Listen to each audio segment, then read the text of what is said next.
There we go. Yeah. Okay, start over. Calling the meeting to order.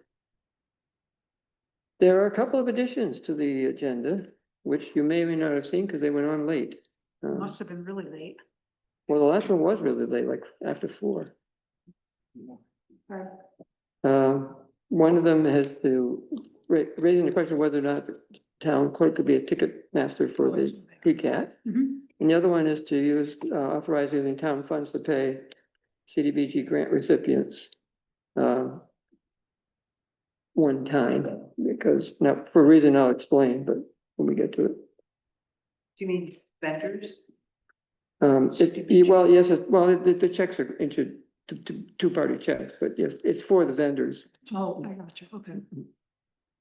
And then the third item, which isn't there at all, has to do with the potential for hiring another attorney in addition to the one we got. And I'll explain that too.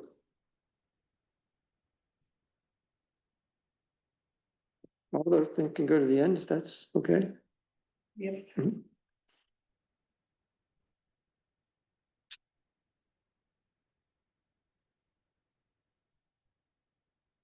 Anything else?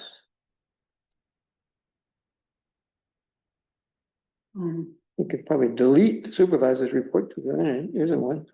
Well, maybe we, I'd like to know what we're doing about, meeting with code to talk about enforcement stuff.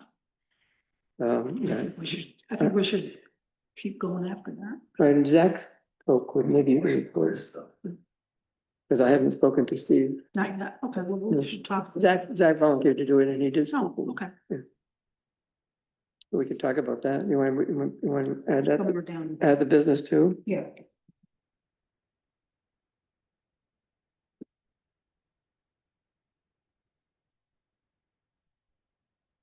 Okay. Anything else? Yeah.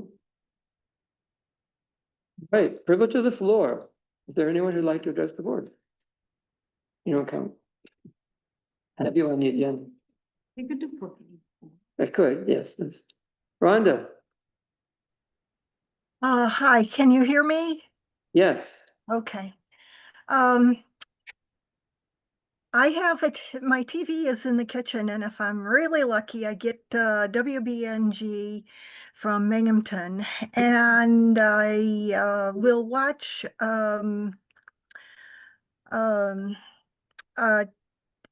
I will watch TV during lunch, and I was watching this one program where the contestant had the opportunity to win 2 e-scooters.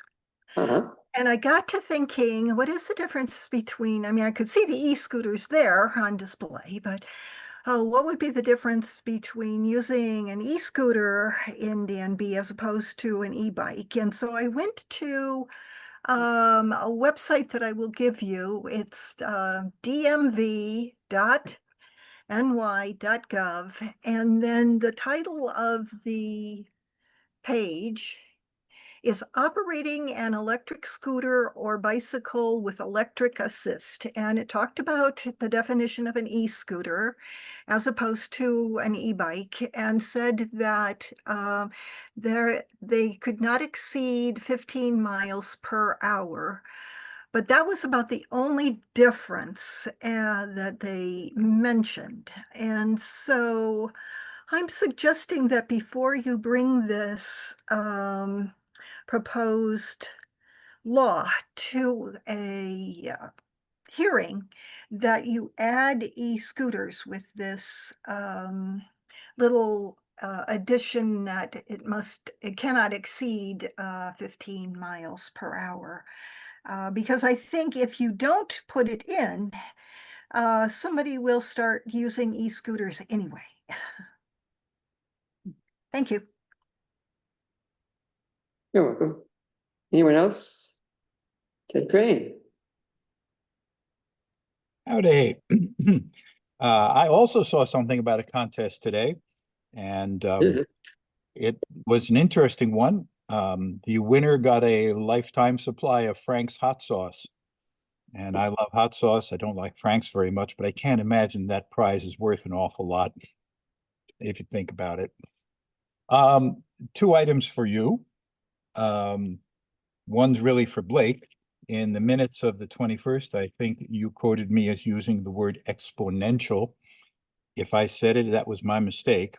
If you added it because it seemed a reasonable thing to do, that was also a mistake because sound levels are logarithmic, which is different from exponential.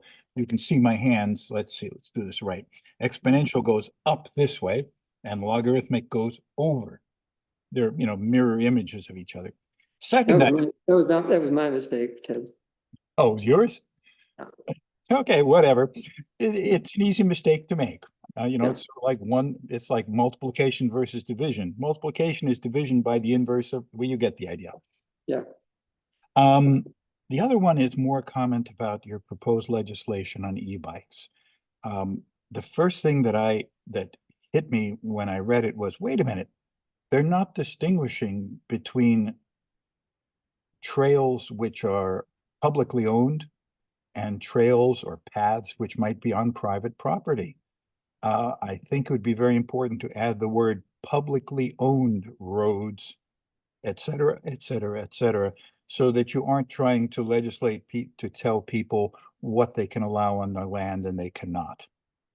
I think it's a very minor change, but it could have a very important, it has important implications for those of us who do have actual trails on our property, however those trails are maintained.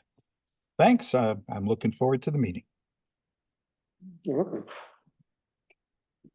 Catherine, Hi, I'm not going to be here for the whole meeting, but I do want to make sure I say once again, support to anything at all you can do about the West Miller Road property. I know you got the letter. I know everybody knows about it. I still get comments about it. It needs to be addressed. Thanks. That's it. So, I'm sorry I missed the West Danby thing. I'm sure it was good, and I did text Laura, and sorry, I hope you had a great time. That's it. it was a Bye. beautiful day. Yes. Anyone else? All right, moving on. Correspondence. There are a couple of them that were shared. Any announcements? Yes, oh, there we go. Yeah. Cool. Okay, You might want to leave it on so it doesn't have yeah. a ramp up Well, now it's into faded. yeah. Whoop. Okay, yeah, let's just. All right, maybe this won't work better. There we go. Cool. The battery may be dying on the other one, Yeah. or it needs to be I charged just up. switched the batteries, that's all. Anyway. Anyway, Irene Weiser, our county legislator, plans on hosting, a, discussion with, open invite to anyone in the community, about the county budget. She's planning one of these for Saturday in September. She hasn't gotten a date yet, unfortunately, but it'll be in the upcoming newsletter. But if anyone is interested in going to one of those, she said she plans on having it 11 a.m. here at Town Hall on some Saturday. That does correspond with library hours, which actually makes my job easier because I won't have to worry about locking up afterwards. But yeah, that's just a cool thing that is, I figured that was something that counts as municipal in nature, so I figured it did need approval, yeah. So I went ahead and gave the okay essentially. But yeah, so look forward, stay tuned for information about that. Okay, thanks. I also had a couple of announcements, if that's okay. sure. Pick the next date for the next community forum in September. It'll be in the next newsletter. It'll be on Wednesday, September 24th. I left the timing the same at 6:30 to 8. And the topic is TBD. I have some ideas, but I don't feel settled enough to say it yet. But that'll be the next community forum. I also wanted to share that I came across that TCAT is hosting listening sessions. There are 3 dates posted. 2 of them are at the library and one of them's at the airport in the conference room. I guess I'm not gonna list the dates out, but I just wanted to encourage people to go and share and say, advocate for more routes in Danby. And I feel like that issue comes up a lot, and we might as well take the opportunities to send residents to TCAT to tell them I that. think there's one on Saturday. Yeah, Saturday, the 19th from 4 Yeah. to 6. That's the next one, and then there's 2 after that. 19th September, Oh, August. This. Tomorrow. This Saturday. which is not Saturday. Oh, it's not Saturday, Wednesday. What? It's Wednesday, August 19th. Okay. Tomorrow. That's tomorrow. Saturdays. There is also one on Wednesday. That's why I was confused. Okay. Google it. There's Saturday. Yeah, Saturday, That's Wednesday, it. what's the okay, difference? that's it. Yeah. Anybody else have announcements? Okay, there's a bunch of minutes. And I think Blake has responded to all of our comments, and by incorporating appropriate fixes, you could change the exponential to logarithmic. Good. Whatever minutes those were. Has everybody had a chance to look at them all and comment as they wished? Yeah. Yeah.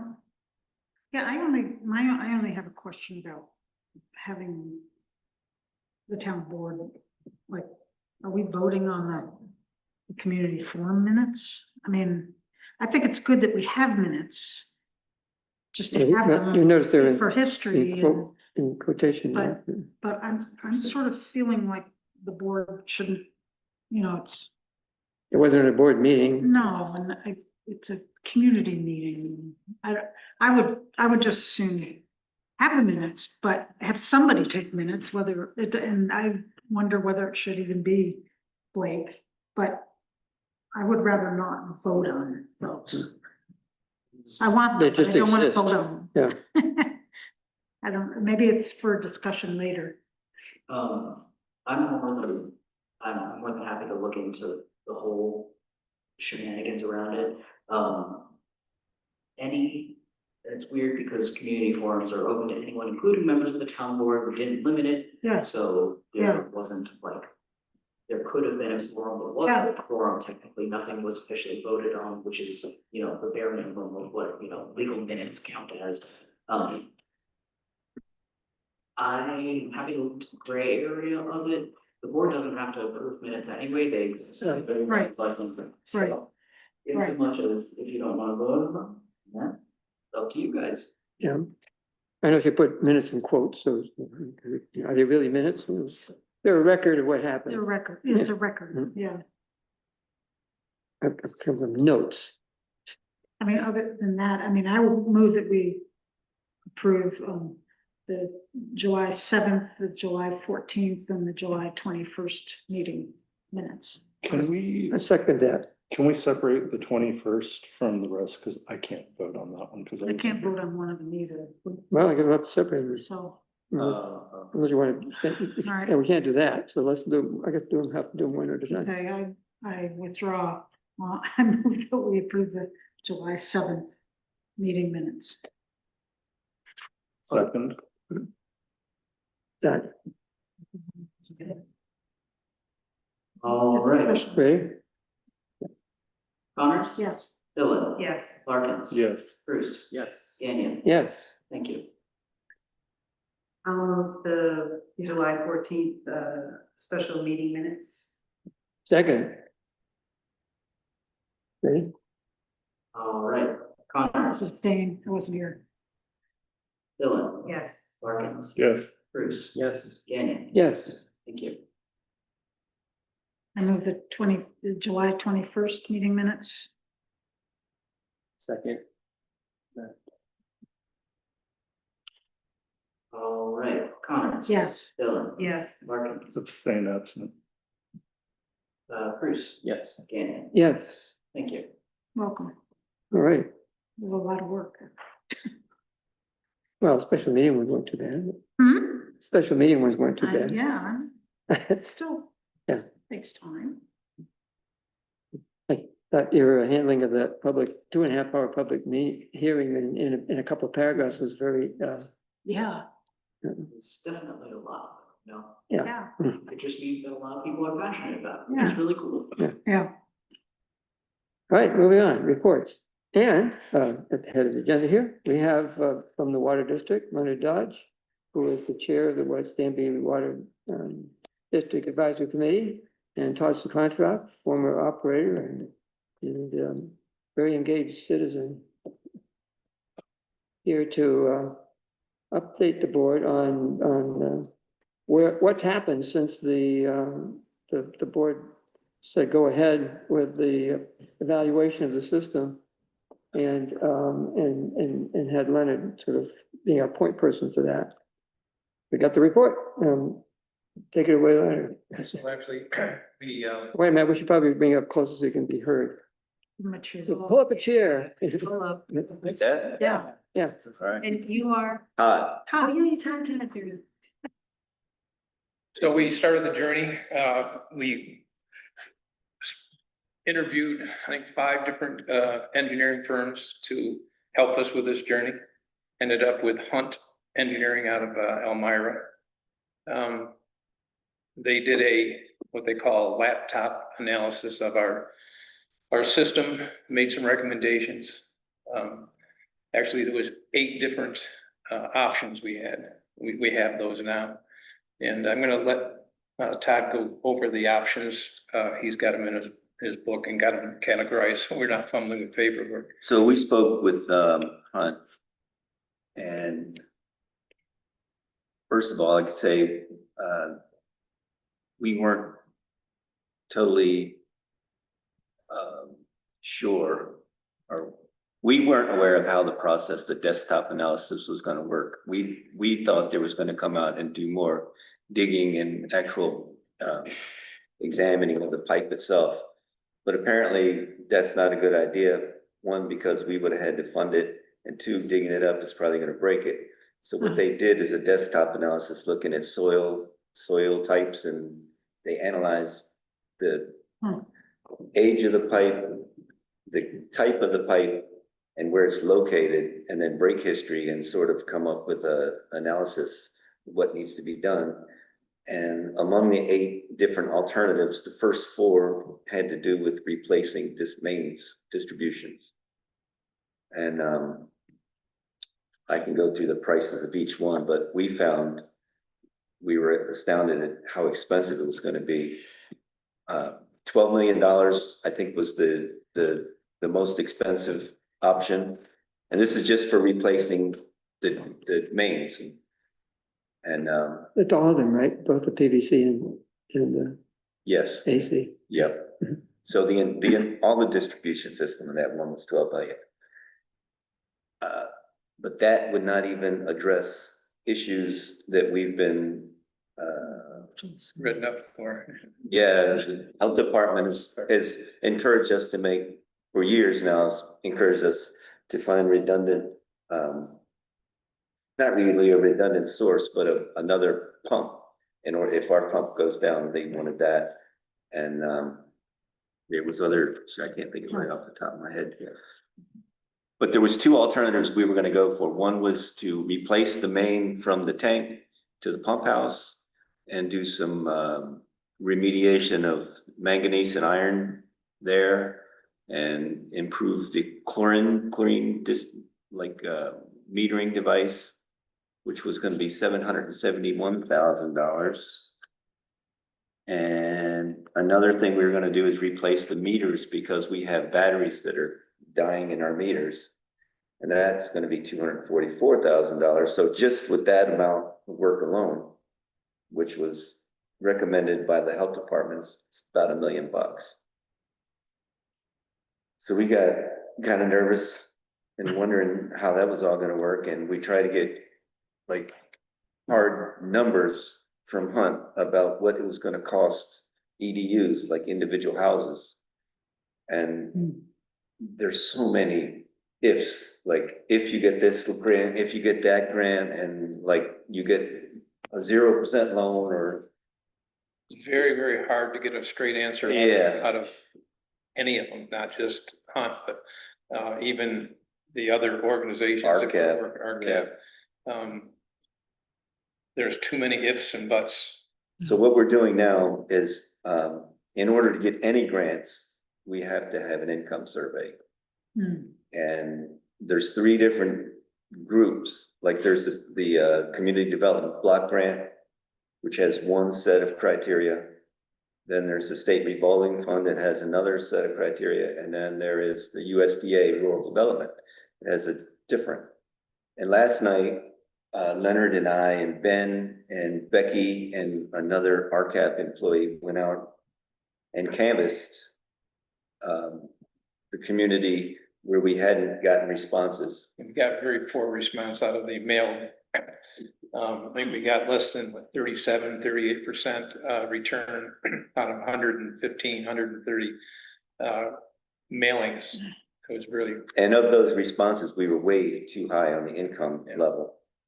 But after canvassing last night, we achieved all of the criteria for the community development. So that's good. We're up to 68% response rate, and our That was knocking on doors and the answer, Twisting arms. please fill this thing out. and the median house MHI, I hate all these acronyms, but I think I got MHI down, is now below the $67,000 threshold, and it dropped, doing the canvassing dropped it $20,000. So now we need 17 more responses from households to get the state revolving money or to qualify for it, and the rural development money.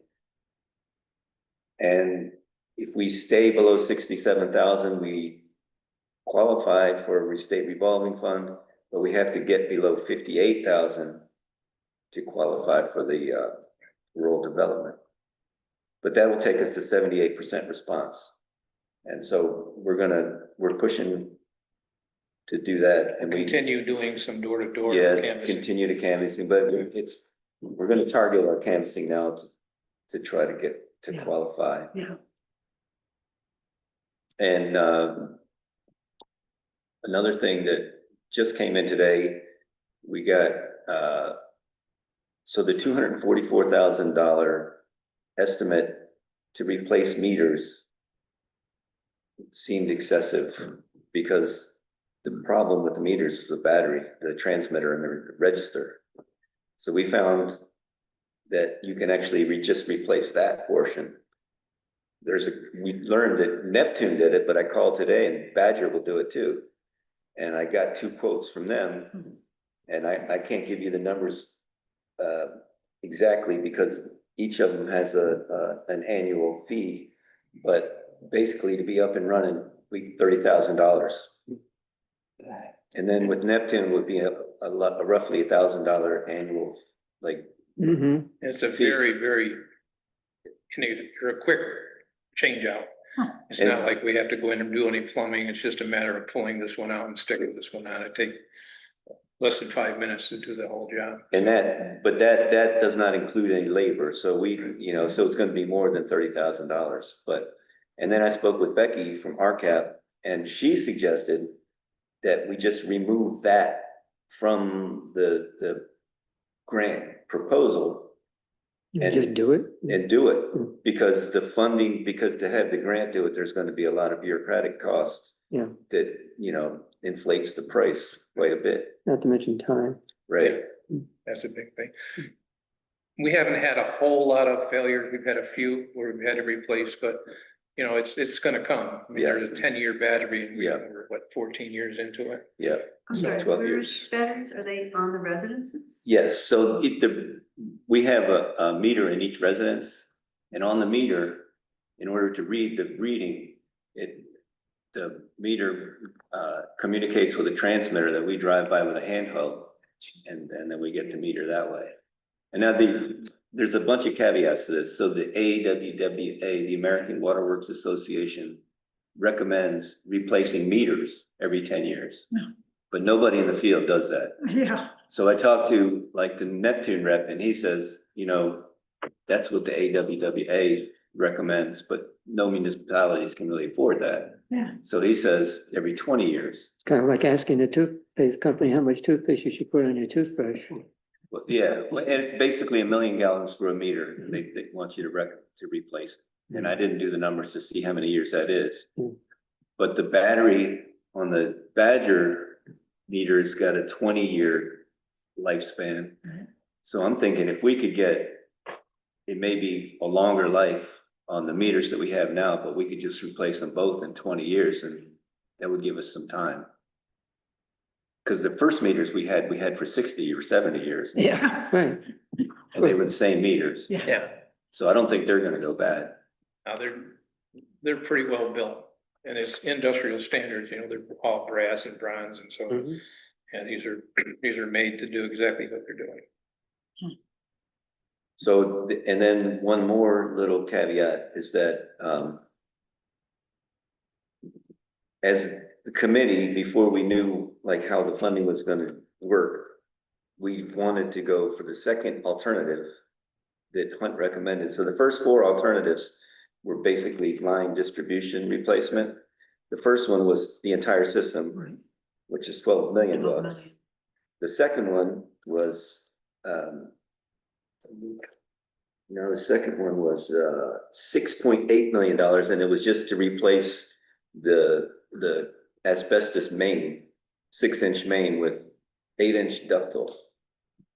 And that's the one we would like to get, because the next 2 were the same as alternative 2, but to separate north and south over 2 years, and each of those have been $4 million.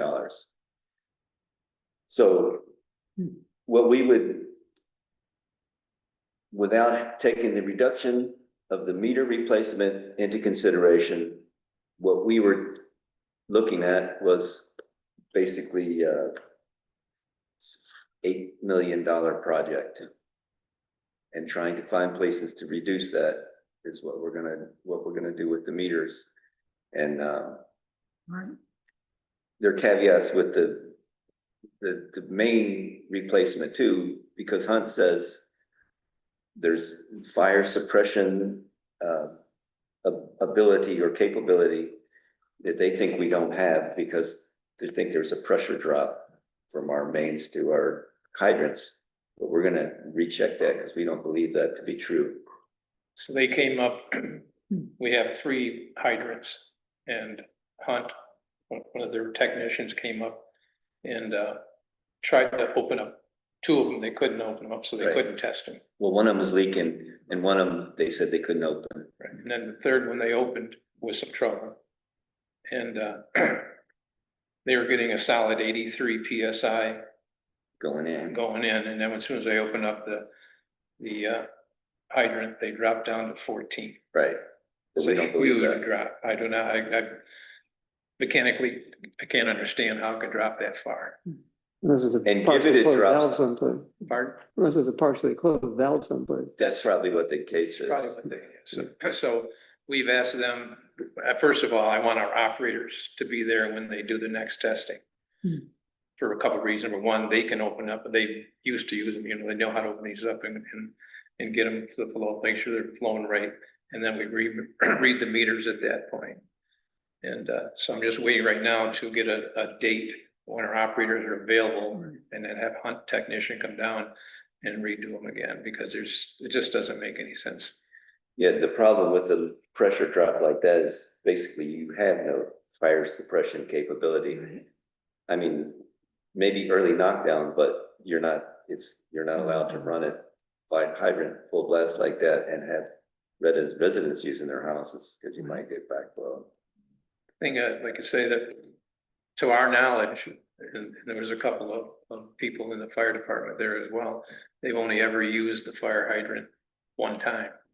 And it was a very, very short duration, so we don't have any information from that. So the upshot is we are really still processing all the information and trying to figure out. We have to see, we really want to qualify for all of the grant funding available. So we have to get more responses, and they have to be within the median household incomes. And we're working on that. And then we want to get Hunt to come back out and do a test with our guys. So we can see, I mean, if there is a valve that wasn't fully open or something, then we can do that. And we can open the other hydrant because we can open that. It was just maybe they didn't want to force it. So, Becky, of RCAP, recommended that the town pursue the stage setting, if you will, doing an environmental review for the whole Right. shooting match. That's where I was going, right? Yeah, the $8 million version. I think the $12 million version she recommended, right? Engineering at the Yeah, 12, The thought process being you can always do less. you're right, do less, but once you put it in, you can't add to it. right. So that was our decision to go ahead with the $12 million, because we can always phase it back. I don't remember the exact numbers from being there, but I remember you saying with the $12 million way, best case with all the grants and everything, get down to like right on 500 and change a year, divide quarterly. I Or was could- that? No, I don't think I couldn't that, remember all the Yeah, numbers Okay, I either. was trying to. I think we were pushing at that time, we've changed it a little bit, for option 8 and 5, I think it Yeah. was. Okay, And that was the one where it was gonna be about $470, $480 additional fee to the consumer. But we're trying to be conscious because the customers, because even that is gonna be that's a lot. like It's a lot. more of a burden than a lot of it. It's on top of what we're paying already. But, you know, I just keep circling back to this because it's very frustrating. It's very hard to get numbers out of this, you know, many of the groups that are talking, it's always, but if you do this and if you do that, and if you do qualify for this, and just, there's our picture. Right. They know if we qualify or not. And once we get all our income data information, we'll know what we qualify for and we can say, okay. But that's not saying that the next year's numbers are gonna be the same. I mean, that usually, I think the metric is the same, but what's available in terms of money is not necessarily the same. And the survey, once you do, is good for a while, right? Yes, If they 5 would, years, I think. if they would let us use the numbers from the audits and stuff like this, the state does, Yeah, we would be there in a heartbeat. So the census numbers were there with our polling and stuff. We're not. And the problem being that the census block is a subset of the district, exactly. Understood. because it's a sprawling district. It's, you know, it's like, one of the problems is typically the people who are most likely to respond are the people who have the resources. Right, And Exactly. it's like pulling teeth from the people who don't, right. even though it's, These are the ones you need. yeah, Yes. Yeah. So it's you guys going door to door? what's that? You guys are going door to door? Yes, Okay. You asked like Meryl, because, I don't know, seems like people love Meryl.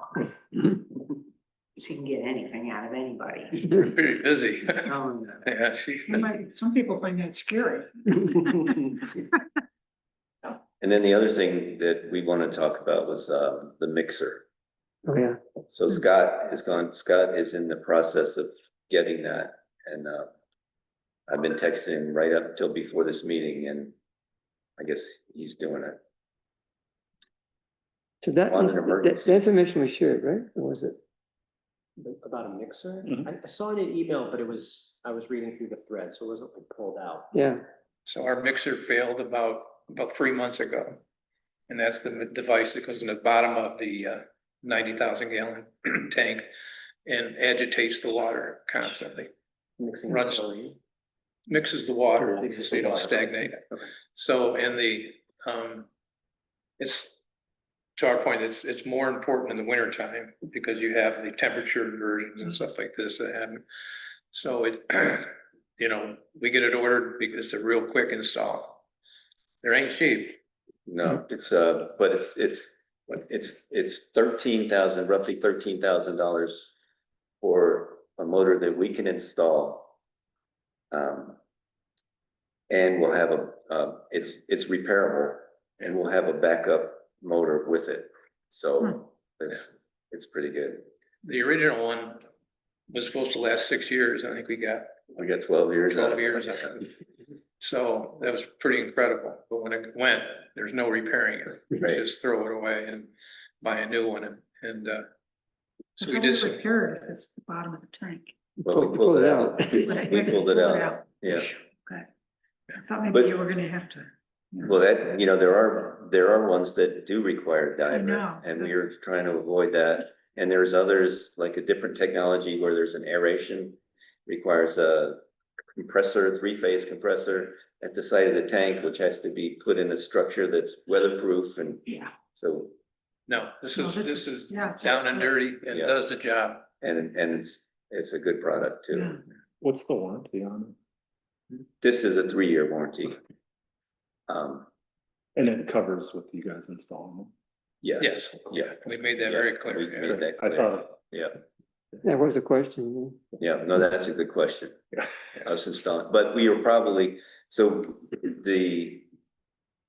it's 32-foot tank, it comes with 60-foot of cord, and we can set the motor, but we thought in order to have some kind of warranty, we'd have an electrician do the wiring, even though we could easily do it ourselves, but just, It's only 115 volts. It's not. yeah, it's not a big deal, but. And there's a junction box right at the top of the tank. One of the other things, a minor thing that the health department also want us to do is to power wash the tank. Yeah, It's been up there for 12 years. 12 years now, and it's has some pretty bad surface on it. So once we get this agitator in, I'll pursue looking for companies that have power washing capability and the height that we have and whatnot to come up and power wash that. We just put a ladder up against the tank. Hmm? No, just put a ladder up against the tank. Yeah, I don't think so. The biggest problem is getting the high lift stuff up to where the tank is. Yes. It's not a pretty road. No.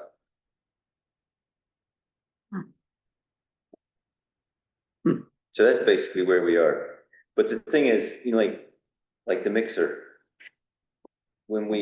This was a new tank in 2012 or 14, and it came with a mixer, but I didn't even know to ask the question, what's the warranty on the mixer in the tank? Or how much it would cost to replace. How long do you expect it to last? Exactly, and it's a really significant, it's not a cheap thing. Yeah. If it lasts 12 years, that's $1,000 a year. That one was more expensive, but the one we have, Yeah. or the one we're getting would be $1,000 a year. And then the same with like all the, it's really good that the operator can do reads driving by with a reader. But anytime you have that sort of technology, there's usually some kind of cloud-based annual fee that comes with it. And all that stuff adds up.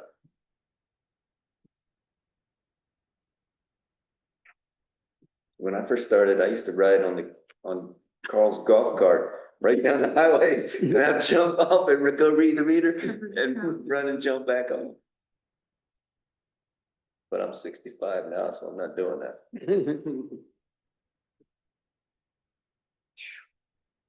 Is there anything else we can answer, clear things up?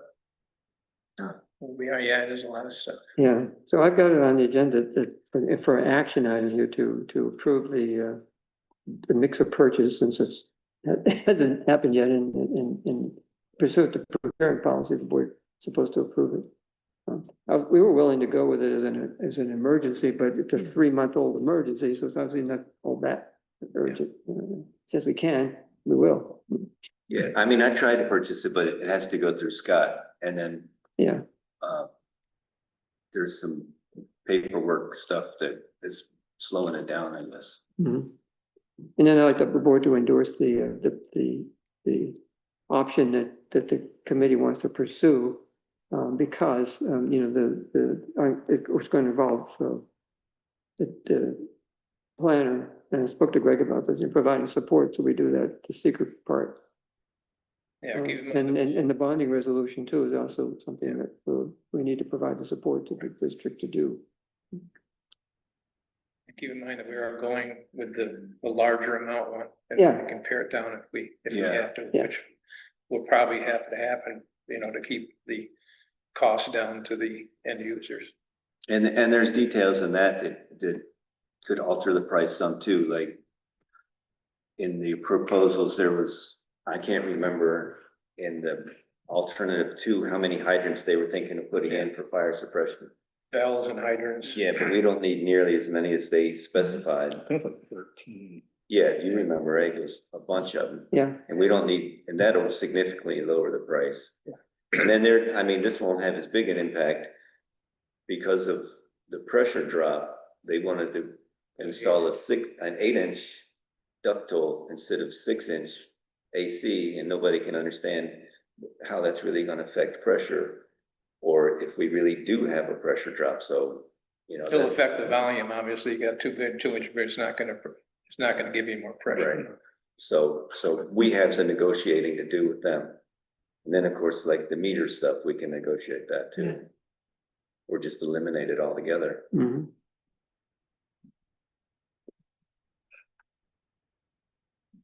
Questions from the board?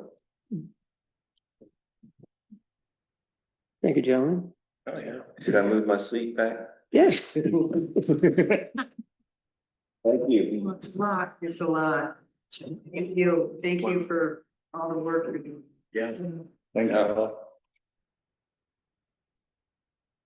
Can we wait for 2 weeks But for me- the mixer purchase? It's okay to tonight. Be nice to get it going. Yeah, I mean, Yeah. Well, I mean, I said, that I was willing to call it an emergency, right, in which case I Yeah. could go ahead and do it. right. But then they got hung up on the things that, it went to Scott and Scott didn't get around to doing it, so, he said, well, in the meantime, we have a board meeting, we can do an approval pursuant to the, Right. to the, what do you call it? Well, can we? just- Procurement policy. It's on there. So It's on there? Yeah, it's number, Oh, gotcha, okay, whatever. Yeah. 9-2, 9-2, yeah. already. Okay, so that's that. Well, we don't have anything from Irene, do we? Or Keith? And there's no supervisor's report, so we'll just right on to the abstract. Or do we? I see Ted appeared. Do you sneak in the other door or something?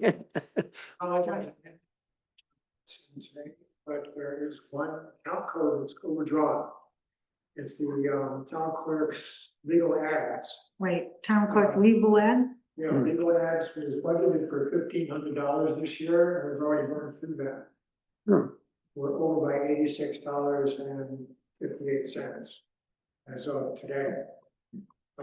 We still have 4 more months on this. Yes. Right. 4 more months to go. So I would recommend that the board pass a budget resolution to increase A 1410.480. A 1410, 1410.480. Since we have 4 more months to go, I think we probably want to put about $500 more. okay, For $500 and take the money from our contingent account, Mm-hmm, which still has $3,900 in there. yeah, Let's take 500 of that and put it into 1410.480. okay, So, we'll be taking the money from 1990.400. 1990 point, Point 400, Okay, into gotcha. 1410.480, okay, $500. And that's like legal notices, like when Yeah, we do a It's public all hearing. Gannett, it's all going to Gannett for legal notices. yeah, And what those road expenses, no mistakes, it's all just. yeah. yeah.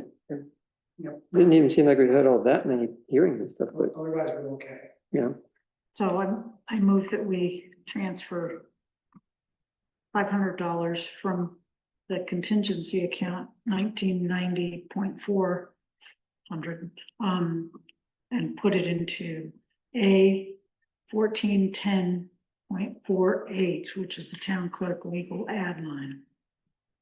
second. Any discussion? All right, Connors. Yes. Dillon. Yes. Larkins. Yes. Bruce. Yes. Gagnon. Yes, And I do have an additional comment, but that's actually one of the things that I think I want to up for next year's budget, just seeing how it's gone over. yeah, for sure. Yeah. Well, I think 2 Right. lessons more. They will go over last year's. Add it to your list. But no, I don't remember if it was over last year as well, but it was like maybe $1,478, so like right. Yeah, close, yeah. Yeah. Town clerk. Makes sense. It's not like it's an avoidable expense either. Well, we could do less stuff. Yeah, right. Not have hearings. All right, onto the abstract. Does Leslie want to pay the lead? I move. I move the general fund, abstract, was it 19? 18. 18 says, Vouchers 298 through 315 for $27,222.74. I had a couple of questions about them.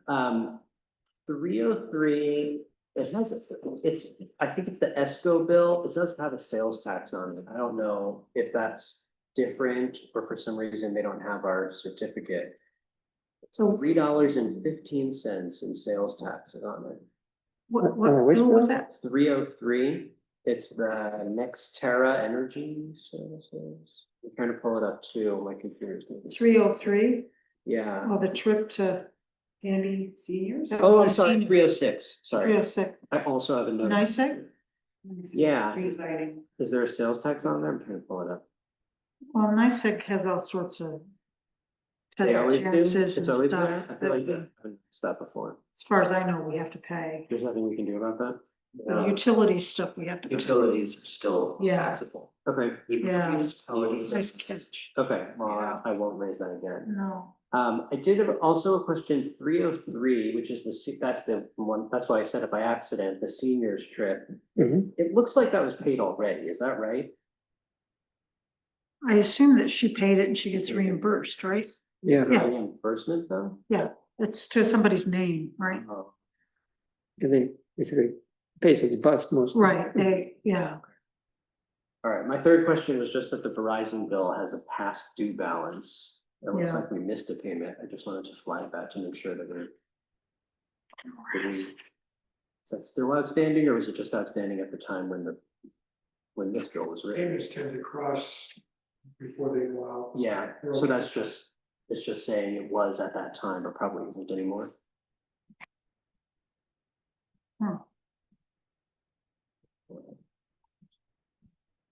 Those are not objections, they were just questions that came up, I just wanted to flag them. Make sure they were. I'm happy to ask Julie about the Verizon bill, if anyone feels strongly about it. I mean, just to double check that the past due amount was no longer past due. Yeah. Yeah, what's the voucher number for that one? 314.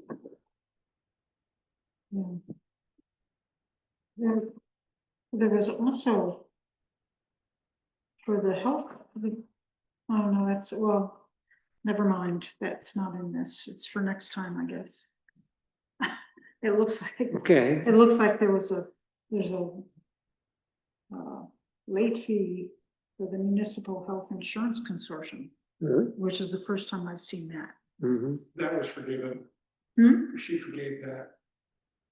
She forgave that. Oh, did she? Yeah, Okay, that was the most recent one. Fairly recent. well, it's sort of, I just saw it laying around, yeah. Okay, so she forgave it? Yep. I was gonna say, I've never seen that before. Okay, good, There's a backstory, but the bottom line is. Good. Mhm. good. Good. Like we weren't good for it. Right, Okay. I have a question. right, So this says total claims is it a different one? It says 27,777,74. When this, you said 27,222. Today, 74. 7, I may have missed 2, it. oh, my goodness. Okay, I never read off of that sheet. You're right, I need to. So which alter is, I need to alter the movement. which is The it total wrong? claim is for $27,777.74. Oh, so it's wrong on the agenda. Yeah, it's wrong on the, I never read off of that either. 27.7 what? 74, 774.74? yeah, 27,777.74. 777. Yeah. 74. Got it. How'd that happen? I don't know, well, some, like a two, it's just a There typo. were twos and there were sevens, and I guess I Where's- just put too many twos instead of too many That's sevens. what I It's a say. typo, Yeah, yeah, that's what it is. okay, now Fortunately, Mariah caught it. I know, Jesus. Wow, well, they had to fix it next meeting. Okay, ready? A motion has been removed, it has not been seconded. Okay, perfect. All right. Connors, Yes. Dillon, Yes. Larkins. Yes. Bruce, Yes. Gagnon. Yes. Thank you. Welcome. I move the highway fund abstract 18 vouchers 138 through 149 for $45,384.04. Second. Do the numbers line up? So we have somebody check to make sure that these like sand and gravel were all They okay with the state they sealing. did. I did not. I don't think you were, I thought, was Julie gonna do, Julie do we would. know who was doing that? Julie knows cross-reference. Okay, so she's been doing Yeah. that. Okay, we have to figure out some way with Julie. I guess I could ask her to, you know, Share the information. somehow check it off so Yeah. that we can say, okay, somebody's checked that. Yes, This is one of the things that was on the audit that right, we got in trouble for. right. So, okay, I'll check with her and find out. And it's actually kind of impressive that how much less it is for the town to lock than just the average person. Yeah, Oh, yeah. It's a substantial Yeah. savings. the state bid. Yeah. That's good, good. I was looking through like my rock paperwork. Yeah. Can we buy, when we need rock for like the park, can we get it through the, I would think we could. Oh, why not? right, Well, I would think we could, couldn't we? So it's Yeah. another part. property. It's using town labor and I don't think that would be legit because we'd be using town trucks to move it. So I would say that. Well, we go fetch it, right? Why is that, what's illegitimate about that? Well, it's something we can look into. Yeah. I mean, if you want to be technical, I mean, the highway department want to make charges for the use of the trucks. Might still be money ahead. Wouldn't be horrible. Hmm? It wouldn't be horrible. I'd love to just stay on the good side of good. Sure, keep people. All right, any more in discussion on that one? Okay, Excellent. All right. Connors, Yes. Dillon, Yes. Larkins. Yes. Bruce. Yes. Gagnon. yes, Thank you. right, under business. Lean right off for the high level budget discussion, which is how Mark characterized what he wanted to. Funny the way the quotes are high level. Yes, Level. I guess my purpose for asking for this to be on the agenda was that I'm not, this is my first time going through a budget process. But when I've gone through like at the nonprofit that I used to work at, they had like a really complex budget process that mirrors it a little bit in terms of departments send in totals. Yeah. And I felt like watching that, there were so many steps that were very procedural and not a lot of room to have substantive conversations. And I was just curious, like when is it appropriate for us to sort of do a more substantive review? Like, I don't know, we have budget lines for youth programs, and actually because I'm on the youth council, I know that they do a report that says this is essentially what the town is getting for that budget item. But I don't know, do we have one like that from the senior program or the food pantry or Dotson Park, other things that we send money out to? Do we know sort of what residents are getting for that? And is there a time when we can just talk about like, oh, are we happy with this? Is this good? I mean, I could give more examples, but that was sort of where I was thinking, and I wanted to just make sure Yeah, there was One time. thing we've done is had groups come in Yeah, right. as part of the. So it's been done various ways. I mean, last year was fairly minimal. Yeah, But there have been years when the board wanted to play a very active role, and we from everybody. essentially had everybody Yeah. come to us and talk to us about. And so that we did it for highway, we did it for each department, and then we did it for the groups as well. Last time we didn't do that. We focused only on the ones with concern. Yeah. So there's flexibility for any of it. yeah, But typically that happens once the tentative budget is promulgated. okay. In the board decides how it wants to conduct its review. But it's also appropriate to have a high level discussion about, before we get into it too deep, about what, because we don't have and ought to have a capital project plan. And that should inform what we're deciding regarding the shape of the budget. I spoke with Jack Shawley over a year ago, and he was expressing his concern that we don't have a plan for replacing equipment at highway, and it really ought to be a long term replacing equipment at highway.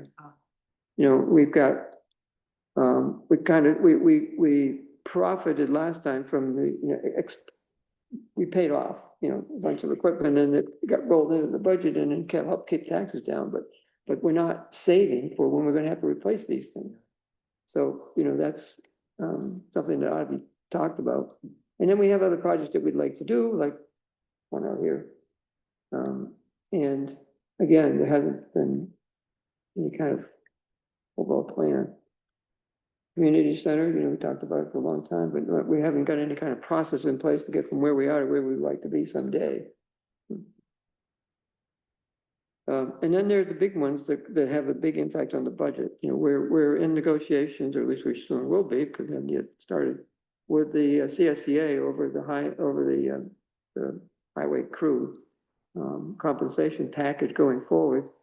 They've made some fairly breathtaking requests for increases on all kinds of things, and that will impact the budget because personnel is one of our largest costs. And we typically match what the highway contract produces for everybody else. So it's because the contract expires at the end of the year, but we have to budget now. Who knows how long it'll be before we come to agreement about what the terms are going to be. So we're going to have to speculate in order to put a budget together. What time of year do we get health insurance costs for next year? That will be a cost. Well, I mean, my understanding that the determination will be made by the board of directors at their September meeting. Okay. So, but we've been told that the range of options that are on the table range from 16 to 20%. Yeah. Not decrease. Yeah, no such luck, which is a mind-bogglingly large amount. Yeah. On the tails of last year's 14%. Yeah. Which is what was a little surprising to me.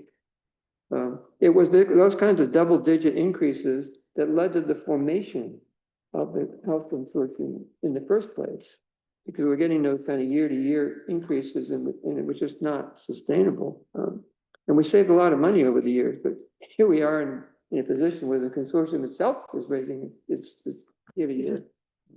So, and I asked Ted to do this calculation. I'm not sure whether he's done it yet, but the question is, what would be the budgetary?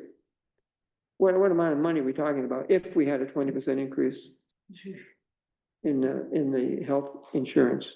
And what that translates into, in terms of our percentage increase in the budget, just without looking at anything else. If you build in, at least a 3% increase in the personnel costs, that's what we've had over the last 4 years, and it's unlikely to be any less this time, might be more. And you add in 20% more for health insurance, which would give it a worst case scenario. What does that automatically translate to in terms of a percentage increase in the levy? About $50,000. Is the difference? Yeah. Yeah.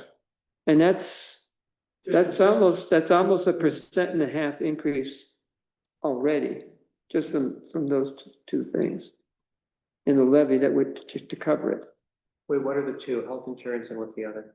personnel. Oh, there's- oh, Yeah. I didn't miss that. Yeah. And then we don't quite know yet what although it talked about a 2% tax cap, it's adjusted so that it isn't usually 2%, it's usually 2% plus, and I forget what it was last year, but it was over 3% last time around, and it enabled us to be under the cap. But if it's a 2%, there's no way. To which point, we should probably pursue passing the override local law for the tax cap. And I move that we get it drafted and bring it forth at the next meeting. That's just a proposal. That's not, Well, I'm proposing right now. yeah, yeah, yeah. If somebody will second it. I'll second it. So that's a proposal that we pass. It's not, We do it's it, not a local law. we do it every year. Yeah, I remember. I think it's a local law. But just, It it is. has to be a public. It is a hearing. local law. Yeah, so we have to draft it, have a public hearing Yeah. in order to, yeah. And we do it every year. Last year, Twice we did. yeah. Most years we do it anyway. A long time ago. Yeah. Well, there was a time when we didn't do it. Yeah. But there was a time when there wasn't a tax cap too. Yeah. Anyway. We could go ahead and schedule a public hearing for the next meeting, because the text of the thing is boilerplate, as close as you get. But we have one motion on the floor already, because we do it in two pieces. Right? You can amend the motion, you can just amend it. Okay, you're okay with a two-part motion, to prepare a law and schedule a public hearing for it.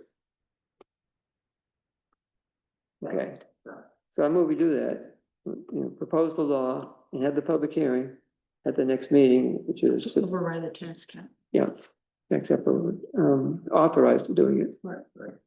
At whatever it is, September, is that the September meeting? September 7th, is it?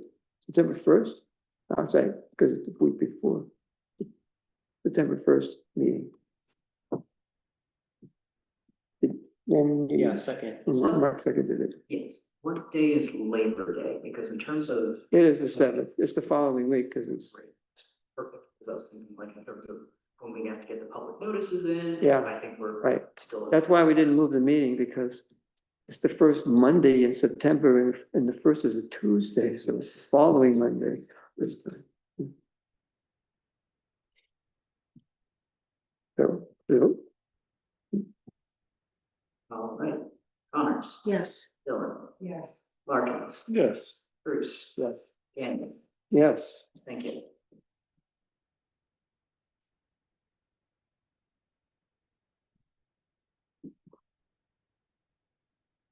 Did you want to speak more to this question? No, I think you answered the question, that it makes sense to have the department heads fill it out and put together a preliminary budget. And then at that point, we can ask people to come in and have conversations ourselves about adjustments. And that answers the question.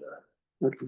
We could also start inviting people to come talk about Yeah, the historian, the pond people. what are we doing? Yeah. Just even just come 10 minutes, tell us what we're getting, On that subject, we don't give out money to organizations without an agreement.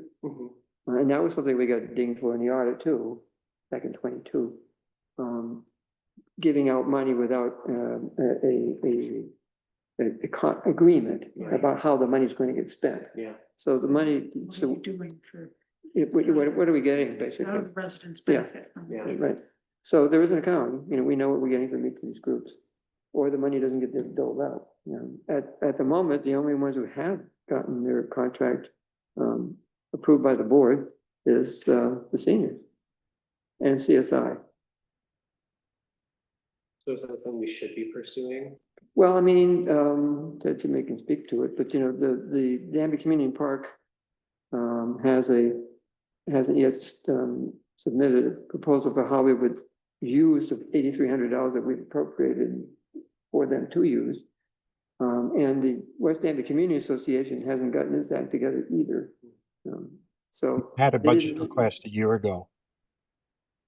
What? You built our request into your budget a year ago, last fall. There is already a budget items based on our, There is, yes, but it hasn't yet been worked up in an agreement. right. But we Right. have told you what we're spending the money on. Yeah, right. Well, basically said you're doing the same thing this year as you did last year. Yep. Yeah, but anyway, that's how that goes. Food pantry is a little different in that we, in the arrangement with the church, have agreed to donate the money to the food bank of the Southern Tier Yeah, when it's earmarked yeah.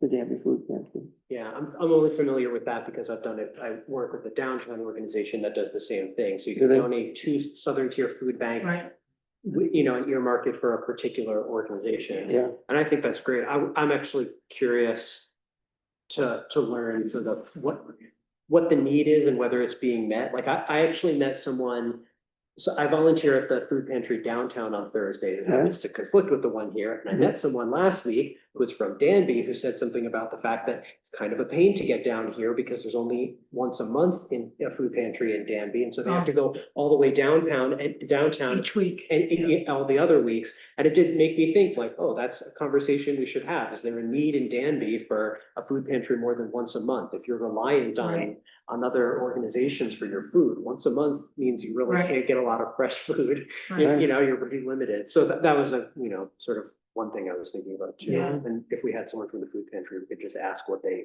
that's a what they think conversation about with it. the church, The church, the Yeah. food pantry in the Yeah. church. because the church sponsors it basically. Yeah. Um, They hosted there too. Yeah. Right. And it's a sensitive topic. I'll tell you that much. Yeah. Yeah. I actually finally connected with someone and I'll be volunteering there on Thursday for the first time, only because I'm always downtown Yeah. on Thursdays, but this time I'm gonna go just to. Yeah. No, but it's worth checking into. I did, it was a couple of years ago, and it was like, well, the church needs to do something about this, and they're kind of tiptoeing around it, so. Okay. So the water district, the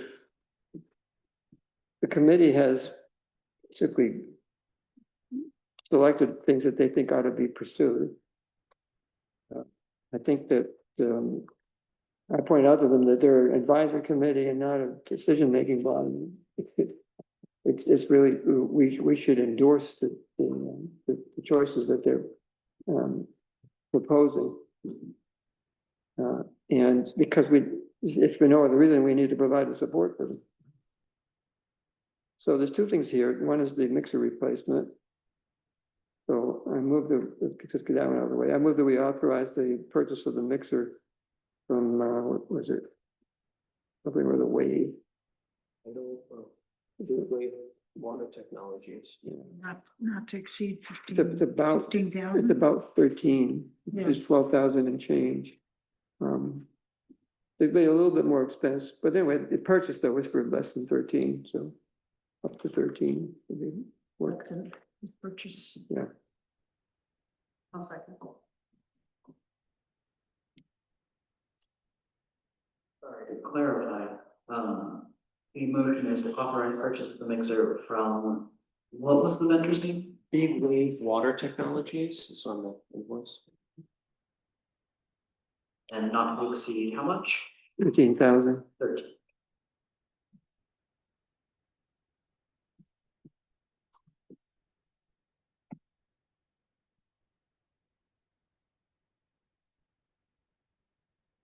And this is just my own not understanding water districts entirely. So this will be $13,000 that was not previously budgeted for. Yes, So, but other taxpayers can't pay for it, so right. it will be worked into their, Well, unfortunately, I mean, it greatly exceeds anything in the budget.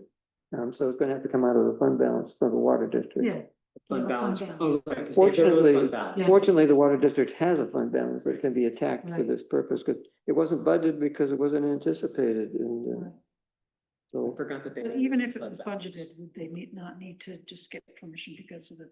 yes, right, yeah, they because, have to- because it's a, the because it exceeds, policy, pursuant to procurement policy, it's over, whatever it is it 5,000? something like that. Requires board approval. And, unless it's an emergency, which, arguably could have been done that way, but since it obviously isn't being seen as all that much of an emergency, if we can go 3 months without it.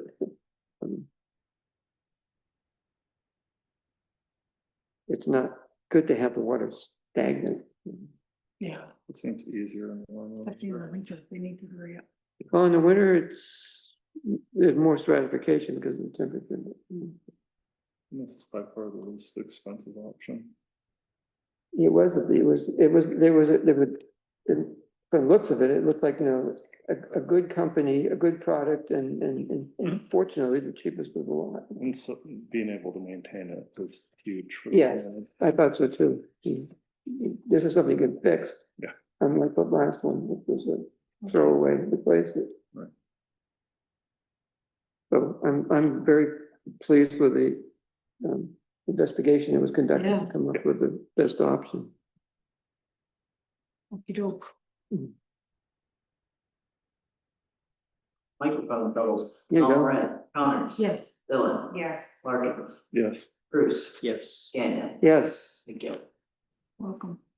and then I move that we endorse the recommendation of the committee to position ourselves for grant funding by doing a seeker review, and also the bonding resolution is required in order to set the stage for it all. Does that sound good? It will be now. I'll second that.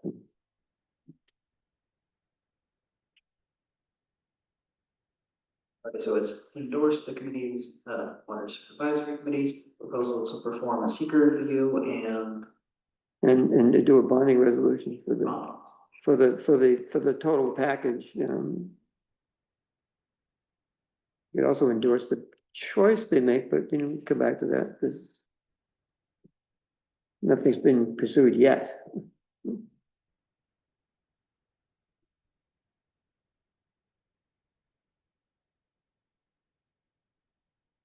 Okay. All right, Connor. Yes. Dylan. Yes. Larkins. Yes. Bruce. Yes. Gagnon. Yes. Thank you.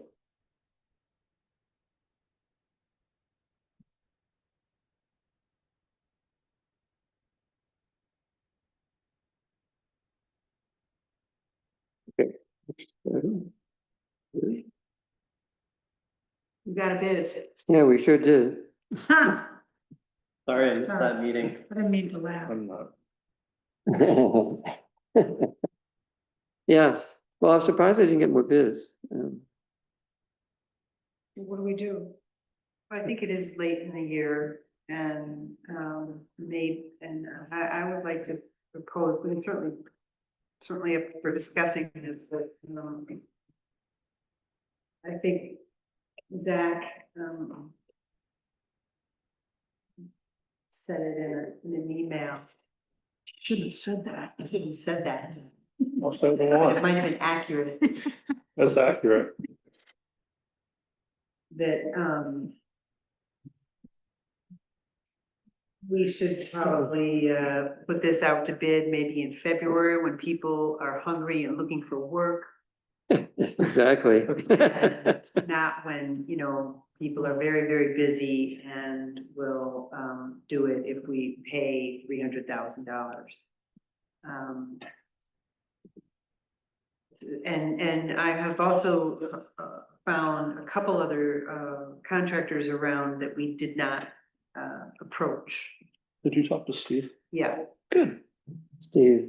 Courtright. yeah.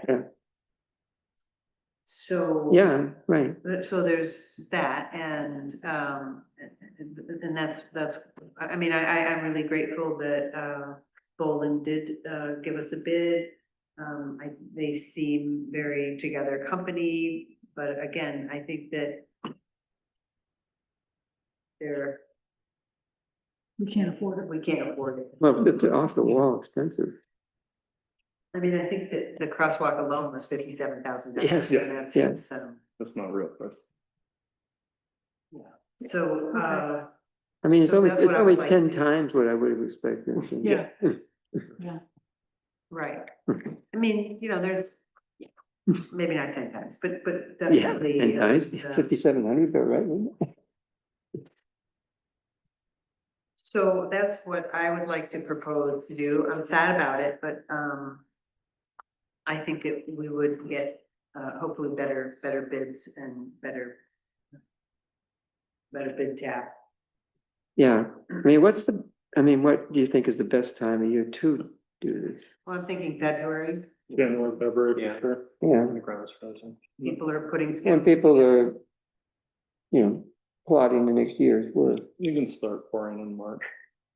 Yes, Very fancy. There was also an exchange, because I missed the meeting, there was also an exchange about going back to the engineers about the insurance requirement. Yes, I did. Oh, yes.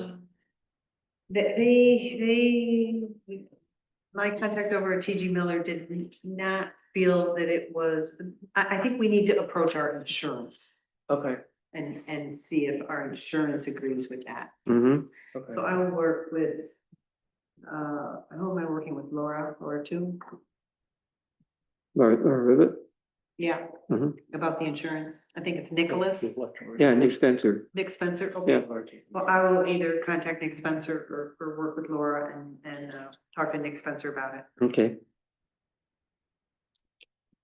So I move that we, rebid in January. January, okay, that's cool. I'll second that. Is that also a motion to reject the current bid? Well, we haven't accepted it, so We it's didn't. Nobody put that one forth. I'll write a thank you note. yes, right. Zach, don't let Zach write the thing. Don't let Zach write. There's you in it. Yeah, right. He was a nice guy. Yeah. All I bet. right. Hmm. We don't need to reject the bid, do we? I think you might. Yeah, I have it in my head that that is like nothing that should be done after a bid process and a board can unilaterally just decide, man, yeah. reject all. Oh, we bids." do have, it's stated in the solicitation that the board reserves the right to reject all. It's presumed that if we're going to rebid again, then that is a rejection of previous bids, but Yeah. if you don't want to put that in the motion, that's fine. Well, I mean, if it would make you happy, which we can, the motion could be to not accept the one submitted bid and to rebid in January.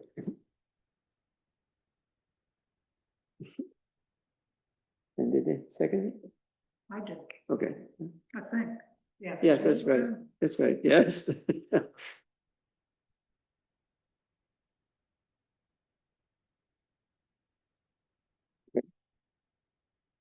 All right, Connors. Yes. Dylan. Yes. Larkins. Yes. Bruce. Yes. Gagnon. Yes. Thank you.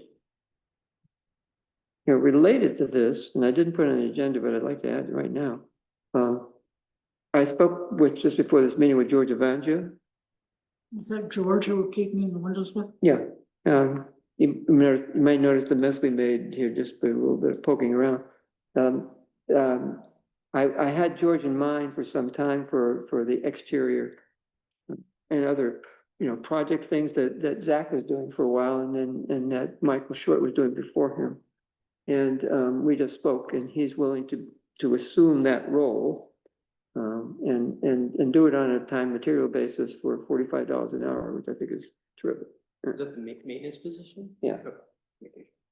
And I got a list of things for him to do, starting with that. But this is, What's his last name? Did you ever get, Benjamin. Evangia, I forget how it's, I think it's spelled Evangea.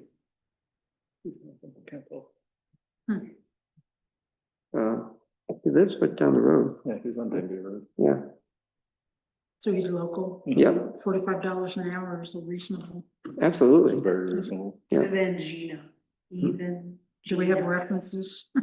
Yeah, his mother thinks he's terrific. And so does Zach. I mean, I think he's a nice human being. I've never seen his work. But you never saw my work before. Wait, is that true? I don't know. Yeah. Well, I did, great. Yeah. Anyway, seems like he's a very nice guy. I'm willing to give him a shot. Moreover, he was the only one to respond when we solicited interest back in, I don't know, January, February, in the town news, for looking for somebody to do this job. He responded back then? No, his mother did. I got some help. Okay. My son does this. I think he would be good. It's a contact. That's so cute. Works for me. So I move that we, the board approve, this contractual arrangement with George to do the exterior and other tasks that we have, identified as needing doing. I'll second.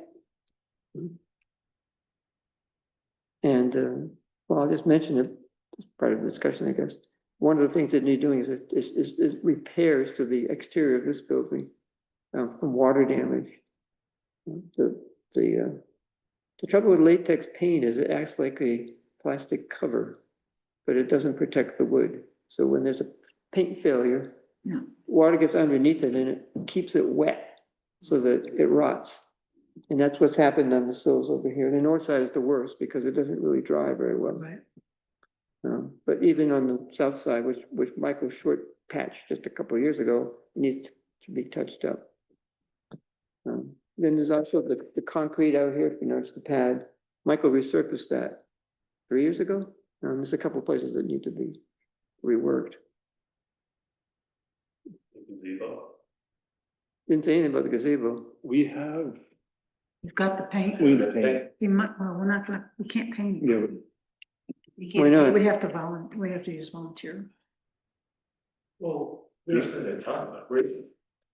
You can pay somebody to do it, it's just, could. you're not gonna get reimbursed by Right. the grant. Right. Right. So this person could do it, we have to pay. If we can't get volunteers, we could do that. Right. I think we have lots of volunteers. do you think Jonathan would help? Huh? Do you think Jonathan would help? I don't think he wants to help anybody do anything. Oh. Yeah, oh, sure, he'd help. And Scott, painted was the original. Scott painted it originally. But we have all the paint. I hope it's still in the closet here. Yeah. I was So- thinking we'd wait until closer to fall. Yeah. Well, yeah, but I mean, yeah, anytime going forward here, it's Yeah. a good time to get it done. Yeah. Um, Get a week where it's Yeah. not gonna rain. George would probably help if he needed it, but, George, Evanja. Oh, And I'll talk to him about the handicap. Yeah, I mentioned that that was one of the things that needed doing, and that you had, Yeah. you wanted to talk to consult about, If he'll do. how to run the wires. I can run the wires. I'll volunteer to do that. Okay, yeah, let's see how many volunteers we can get Yeah. first. okay. And did you ever do Do Dora? we need to vote on Pop-up? that? No, of course not. Yeah, okay. Did we so that- vote already? That's another thing he's doing. We did not vote. We haven't voted yet. In discussion. This is all discussion. So with somebody like this, do we have, I mean, is it at will? I mean, and if things don't work out, Yeah, we you can can, just say goodbye? yeah, Okay, all right, I just. it's not a year-long contract or anything. No, okay, but In usually fact, there's a, it's pretty much a- probationary period or something. Yeah, it's pretty much a handshake agreement, Yeah. but, So do good or yeah, vote right. out. yeah. All right, I do have an unrelated question of who summons the handyman? yeah, do. good point. It's everyone. I got calls from everyone. Bad way to do it. That sounds like It sucked. I just, like, people come in and ask about, oh, this and that's not fixed, I'm like, okay. That light right there. Yes, Oh, yes, yeah. we've got a person now, but do I talk to the person? Do you guys talk to the person? Who talks to the person? No, Well, it that's a feels good, like we it's a need worth, list. it's a question worth asking because, there was no structure for doing this, so when I became supervisor, I sort of, assumed that it would, part of my responsibilities to sort of look after the facility. But, historically, things on the inside of the building, the clerk oftentimes did that under Rick's administration. Again, though, it wasn't because there was any decision made that it should be one or the other. It's just sort of who do you call when? And when things have gone wrong, sometimes, like when we had the issue with the water. People talk to me, but they also probably spoke to you. I had the judges call me, but I forget what, but well, who's supposed to do that? Well, we don't really have, it centralized. We could formalize it, I suppose. It makes sense to me to at least have someone who's here all the time, just because you're in West Danby. It makes sense to have someone who's on site who will know about an issue maybe sooner than we would, I'm not here that often. So I feel like having, maybe two people who are approved to assign tasks makes sense Yeah, to me. we could work together. and make- Yeah, we- I think that works fine. Yeah. I just wasn't sure, it's, the question of who summons who, we don't have that kind of stuff formalized. I'm a big fan of writing stuff down, so maybe I'll write that down, so we've got like a little procedure going on. Yeah, cool, Yeah, either of us. did not catch who seconded that motion. It was Mark. I think it was me. I think it was Mariah. Was it Mariah? I think so. Okay. I heard one of you, I just don't know which one of them. Mm-hmm. Mariah can take it. Yeah. Ready? Yep. All right, Connors, Yes. Dylan, Yes. Larkins, Yes. Bruce, Yes. Daniel, Yes. thank you. He'll hold his mother accountable. Yeah, right. Problems. Mhm. It's very, can't run in the forums. Draft e-bike law, What? draft e-bike Oh, law. I can't hear anything. Mm-hmm. Splendidly simple. Yeah, I just wanted to keep it simple, allow bicycles. Class 1 and class 2, the difference between class 1 and class 2, class 1 definitely has pedals. Class 2 has a throttle. Mm-hmm. Class 3 are just not allowed. So we're only talking about class 2, class 1 and class 2, and to allow them where bicycles are allowed.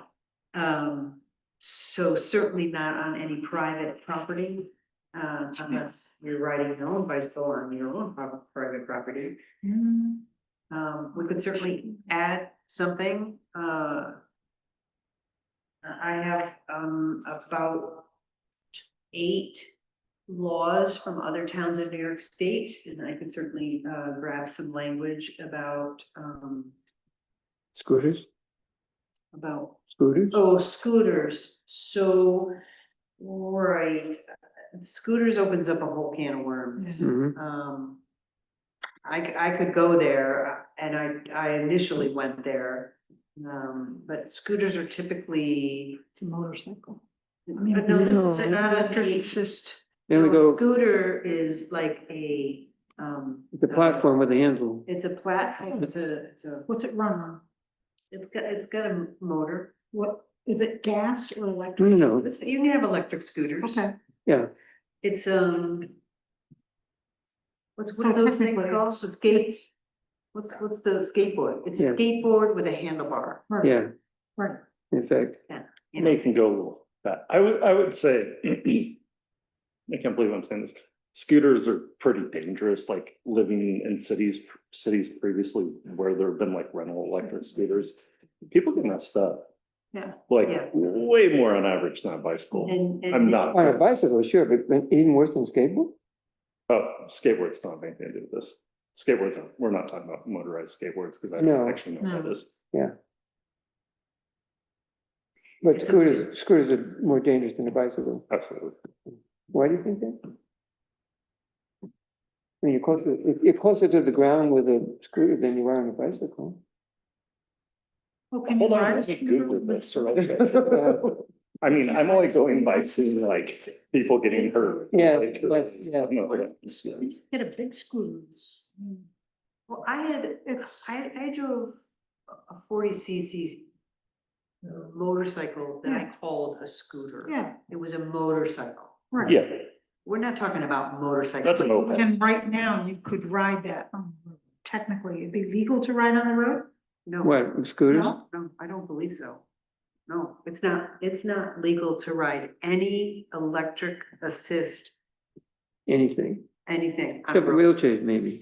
Yeah, you know, somebody was saying they rode a golf cart down West Danby to go check the meters. Yes, yes. I'm thinking, Technically, We that's have those on illegal. our road too. hopefully the sheriff doesn't come by when you're driving your golf cart down. We have people who drive around the hamlet using, With motorcycle, or Or- not motorcycles, four-wheelers and lawnmowers. We have lawnmowers. they have lawnmowers too. But they're technically illegal. Oh, okay. So we don't have anybody asking. Yeah. Just as e-bikes are technically illegal. But Right. then nobody's enforcing the law there either. Right, so, you know, I Seems think huge that to just license. allowing e-bikes where we allow bicycles. Now, what about, I mean, you put in the no one under 16. Why put that in? Because it's already part of the state law. Part of the state law. Yeah, but because it's part of the state law, if suppose the state law gets changed, it's in our law, then we'd have to go back and change it too. Since it's already state law, why don't we just say, that they're okay, any place a bicycle can be used? I thought they weren't allowed on highways, on the state highway. That's the thing. Well, they're not. I think Joel is saying only put into this the thing we're changing, and anything that's the same as the state law, don't put it in, Yeah. right? Yeah, So remove age limit. and the helmet thing too, because again, it's a state mandate, and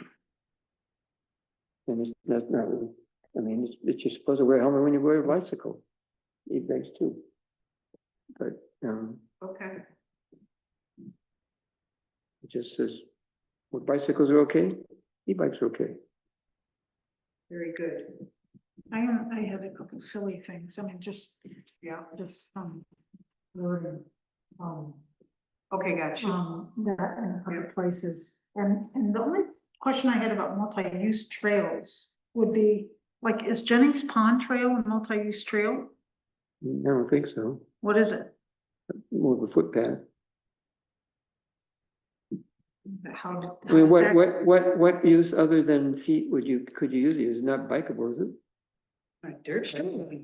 Well, a dirt bike, yeah, it's for a dirt bike. Horses, I mean, I know horses have gone out in the past. Have they? No, they have not, yeah, Oh, yeah, absolutely, horses are in there. yeah.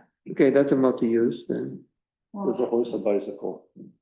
No, no, a horse is not a bicycle. No, but the question is, can e-bikes go wherever horses can go, basically? That's a great question. I mean, are there dirt bike versions of e-bikes? A dirt bike is, A bicycle. is, The bicycle? I would say a dirt bike is, you know, it's gonna be 125 cc's. It's Yeah, a yeah, there's- motorcycle. Yes, it's a motorcycle, but it's an off-road motorcycle. Yeah, Dirt bike. Yeah. dirt bikes are motorcycles. They're motorcycles, basically, Oh, yeah. yeah.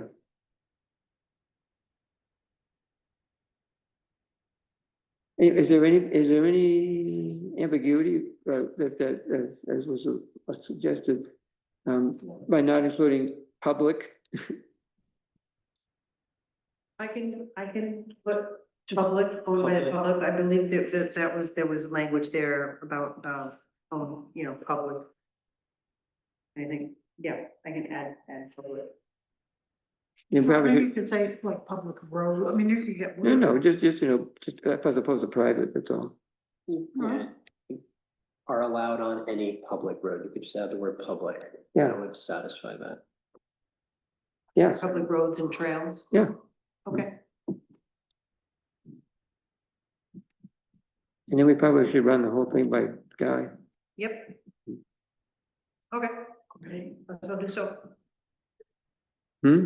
And then, But so how do we want to proceed? You want to wait until we hear back from Guy before we schedule a public hearing on it? yeah, why don't we schedule the public hearing at the next meeting, hopefully Okay. having heard back from him. Yeah, unless Guy come back with, you can't do that. Right. But, you should, or you should, So there, you know, I have 7 or 8 towns move past, yes, right. so I don't think there's anything. Has Dryden done it yet? I don't either. I don't think Dryden is not one of the ones I I, think we need to hurry. Yeah, right.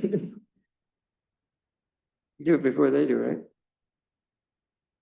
So let's see, is there any action required then? no, I'm gonna make some edits and send it to Guy. Okay. We'll talk about it next. Thank you for working on it. It's great. My pleasure. Yeah. Thank you. Yeah, It's a worthy effort. yeah. Ticketmaster. All right, let's see, then there's the more. Topics we added, right? Yeah, let's see, make the town clerk a ticket master. Do we need a resolution for that? Well, do we want, well, Does the town clerk want to be the ticket master? I think so. yes, I think the town clerk does, the list of duties of the town clerk does not include ticket master for TCAT. But it does. But the last item in the list is additional duties as assigned by the board. Correct. So we can ask the clerk to do this if we'd like to, and if he wants to, and the answer to he wants to is yes. Very good. It'd be nice for residents to be able to Yeah, buy them here. I am definitely really on board, especially coming off of the community forum where public transit was a discussion topic, you know. My office doesn't have, you know, the most all-encompassing hours. However, you know, I also live pretty close by and I am also open to the prospect of expanding my hours as needed. I'm also available for appointments. So if someone's like, hey, calls at like, you know, 2 p.m. The bus usually comes around 5:30 and says, hey, I'm gonna be getting off the bus at 5:30 and I'm gonna need to buy a bus ticket for tomorrow. Okay, I'll come over at 5:30 and sell you a bus ticket. There you go. Simple as, you know, probably a bit of foresight, or maybe I just start really getting up real early. But either way, you know, it's one of those things where if it's a service that we can offer to the community, I don't think that there is a valid reason to not offer it, especially considering it's not an additional cost. You know, I'm sitting in the office there anyway, so if it's one more thing that I can do to help people, that's what I want to do. I would just say, so long as it's not terribly cumbersome. I sincerely doubt it. Good. I've already Good. started working on Yeah. some. So rather than instruct the clerk to do it, I move that we authorize the clerk to do it. Good idea. So that in the event it becomes burdensome, he can not do it. Right. Did anyone second that? I think Mariah did. Did she? Um, Let's see. Ready?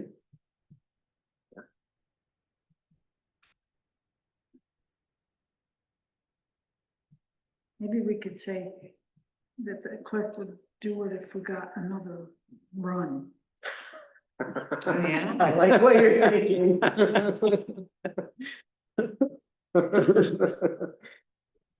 All right, Thomas. Yes. Dylan. Yes. Larkins. Yes. Bruce. Yes. Danny. Yes. Thank you. Welcome. Authorized use of town funds to pay CDBG grant recipients for contractors. All right, what's going on with this? Yeah. Let Greg explain. So in my absence, well, actually, I'll back up. So every so often, I submit these drawdown requests to Office of Community Renewal to take some of our money out of our CDBG account, put it into town accounts, then we get paid contractors for the work they're doing on our residents' homes for part of the grant CDBG program.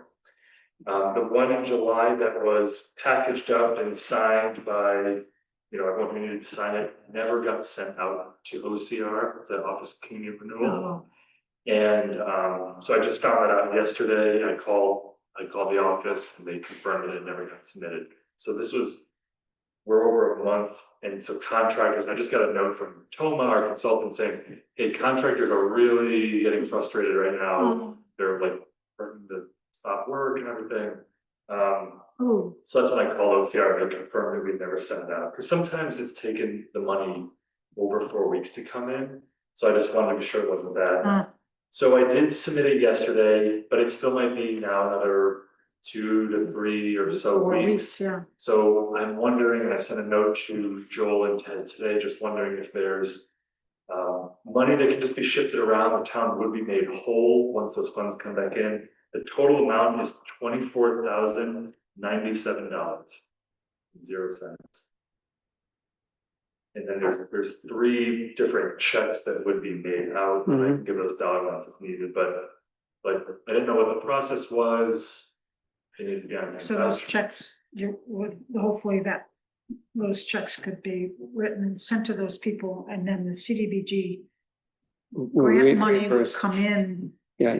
With their names on it, No, or it comes to us. it just comes in as a deposit into one of the town's bank accounts, Okay, separate bank account. It's just a lump sum, so okay, and OCR confirmed that it's completely acceptable for the town.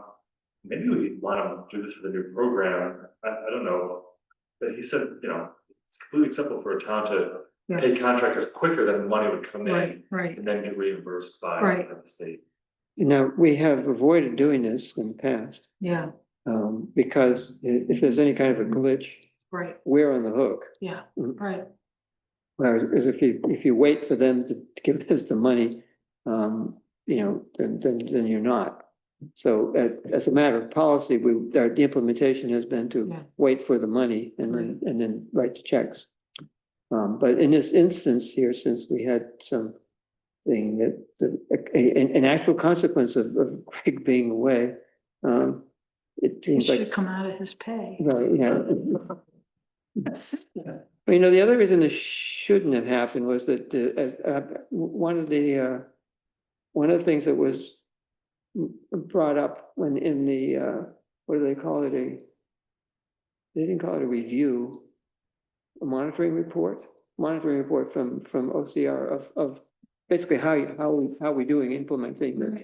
One of the items was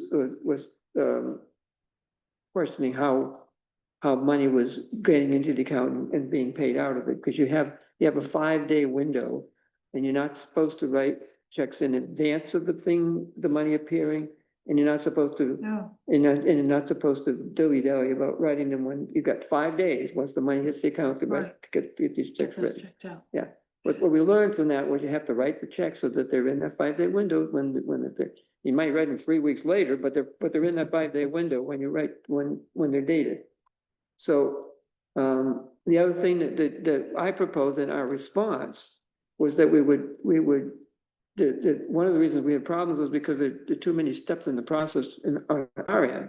We had Greg submitting it, and then we had Laura being responsible for monitoring the account and finding out what money was there and then getting the checks written and, you know, things. I propose that we have it, Thomas send the draw request to Julia. Julia submit the request, and then when the money appears in the account, Julia's in the position to see that the money's there and get the checks written. That's what we told them. That's what Phil signed on and sent on. But somehow that didn't get communicated to what's her name, Annette, who sends the draw request to us. They should have gone to Julia, and then Julia would have sent it on, and we'd have done what we said we're going to do. But that hasn't happened yet, so there was a communication failure there.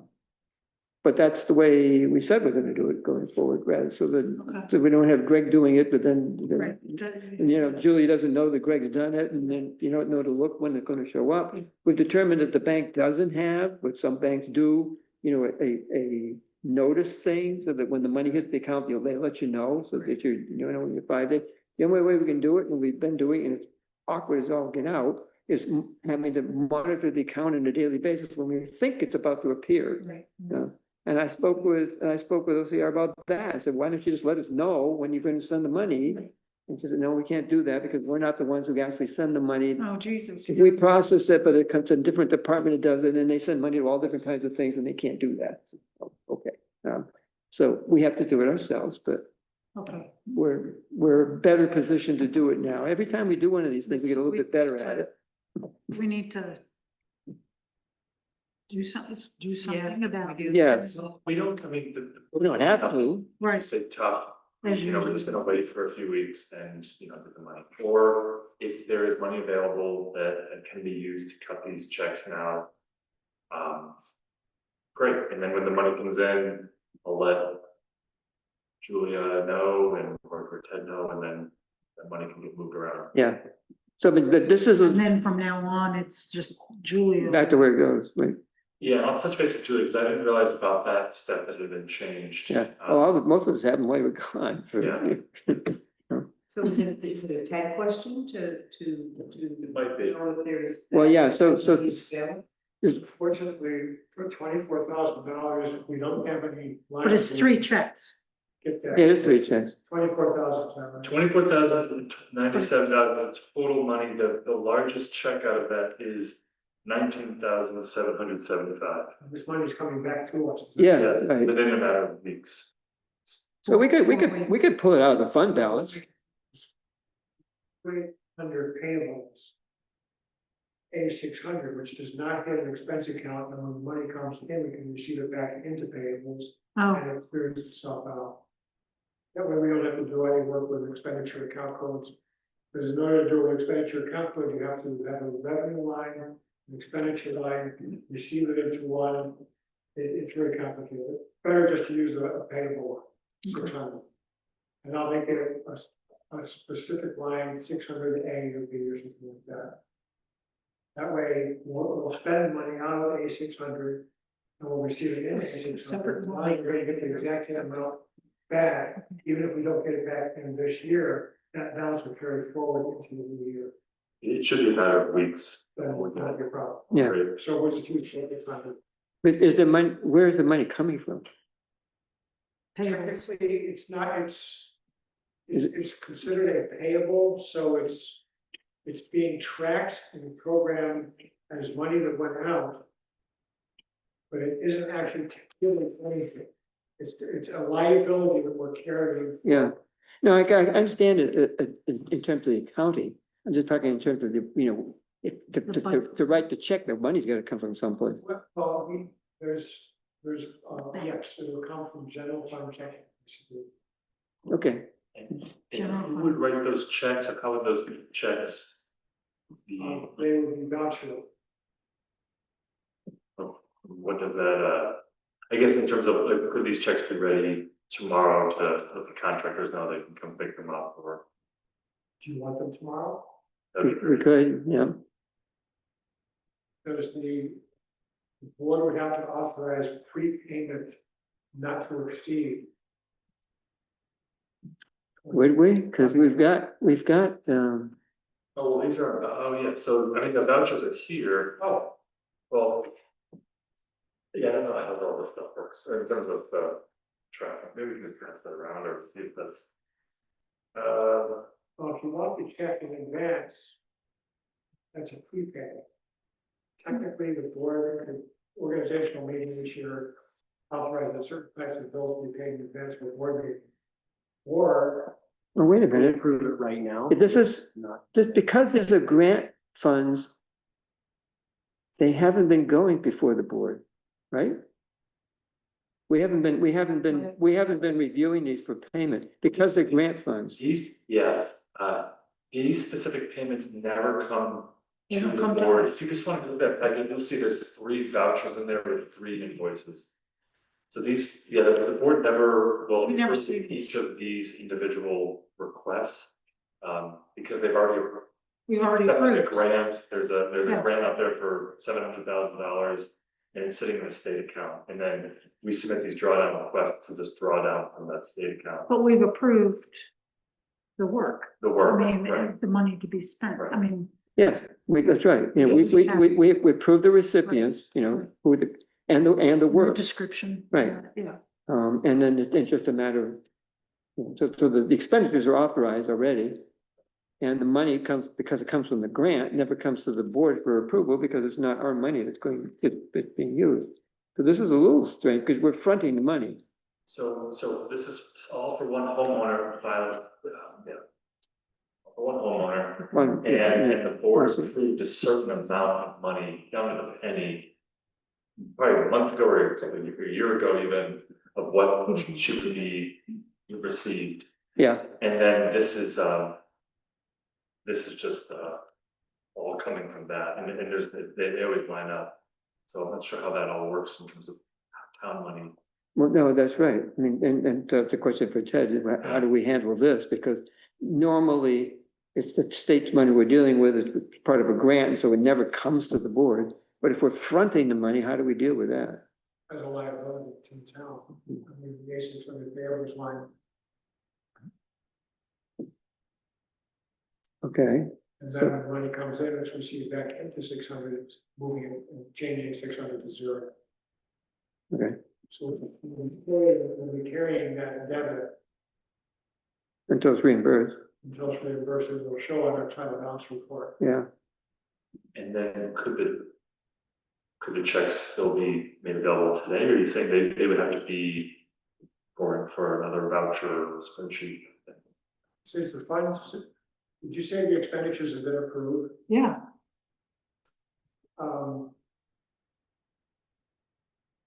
What's the amount? We can It's on the cut checks. Yeah, Well, whether it's a But I ballpark think we range, should but put them on vouchers for the board to what we see at the next board meeting. With, But we've seen it. uh, Are those the vouchers? they're Those not are on- bills. they're not on the invoices. abstract. Oh, they're not on the abstract. We can pay them tomorrow. What, if you get Laura to cut the checks, we can do it. Laura Ribbon, No, Laura. Laura. Shelley, okay. I'll call her and ask her to do that. But I'd like to put them on abstract 19 just for you to see them. mhm. so should we pass a resolution authorizing prepayment since it's gonna show up on the voucher at the next meeting? And then you could just write, and then she'd be authorized to write the checks Yeah. and will technically approve them after the fact. Okay. We would use account A600, accounts payable. Mhm. And then so Laura can write those checks. I guess that makes sense. I mean, prepayment raises alarm bells in my mind because of there's only a few things you're authorized to do prepayments of. Right. If, In light of the fact that they've been approved already, those expenditures, Mhm. It's it's pre, kind of a formality to put it on the abstract, Yes, because in order to print the check, I mean, we can handwrite the checks. But I prefer making vouchers for them, just as a formality. Or we can create the vouchers, print the checks and delete the vouchers if you don't need to see the payments. And we can't approve the vouchers until they've been entered into the system and come back to, because we're in a meeting now, so we could approve the voucher and not have to do the prepayment thing. but we just don't physically have the voucher yet. We Because we do- can't approve it until. Well, we could- we got the bills, The expenditures have been approved. yeah.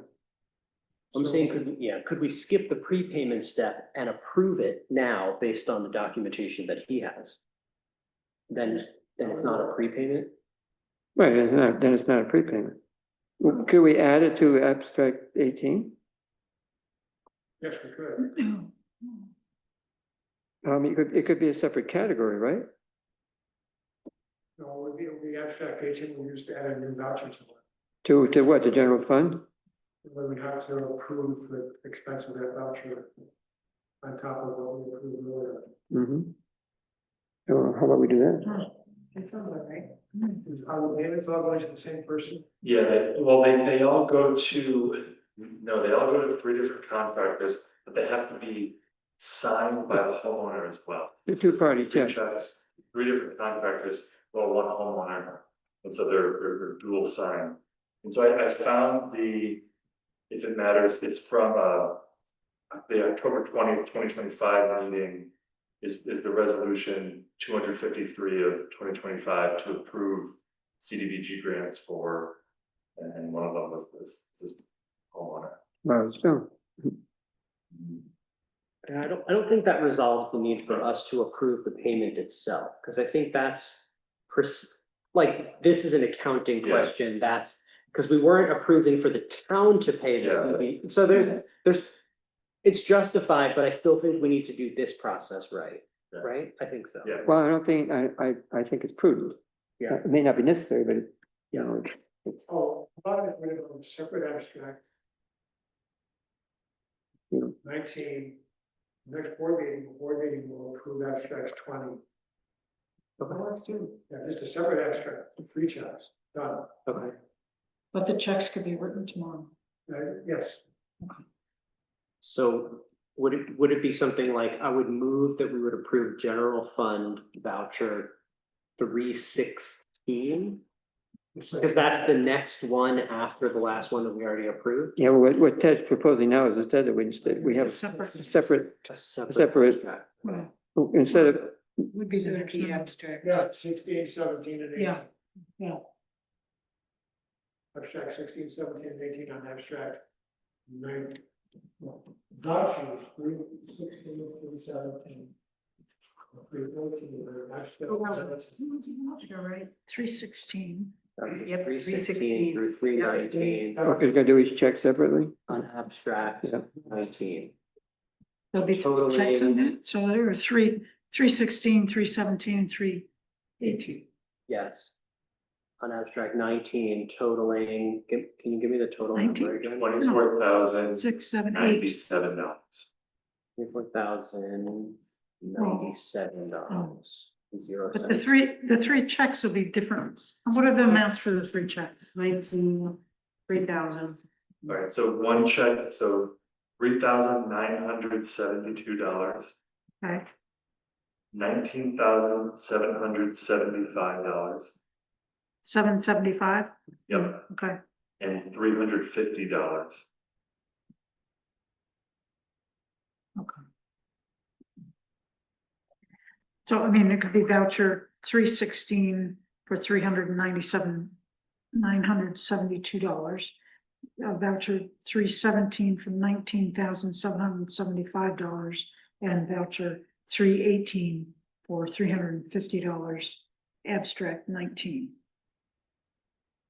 Mhm. Does that make sense? Yes, it does. Wouldn't it make more sense if we're abstract 18? Hmm? Wouldn't it make more sense if we're abstract 18? No, No, we did 18. We did it. Go back and change the But total, not just because change. we already approved. We're approving the next one. Yeah, And Ted will build it to match exactly what we've just approved. yeah. Okay, if that works for you. Sounds right to me. Okay. Sounds like the most careful way we could do Yeah. it. We're just covering our bases. Well, I think the most careful way would be to make it part of abstract 18, but, because that's, you know, we're essentially pre-approving abstract 19 by cutting the checks tomorrow. So the total is 24,097. Approved. Okay, We approve of the check. Yeah, who seconded that? I did. We know the amount, we know where it's The going. specific motion. Okay. Oh, I thought okay, I move, abstract 19, vouchers 316 through 318 for $24,097. Second.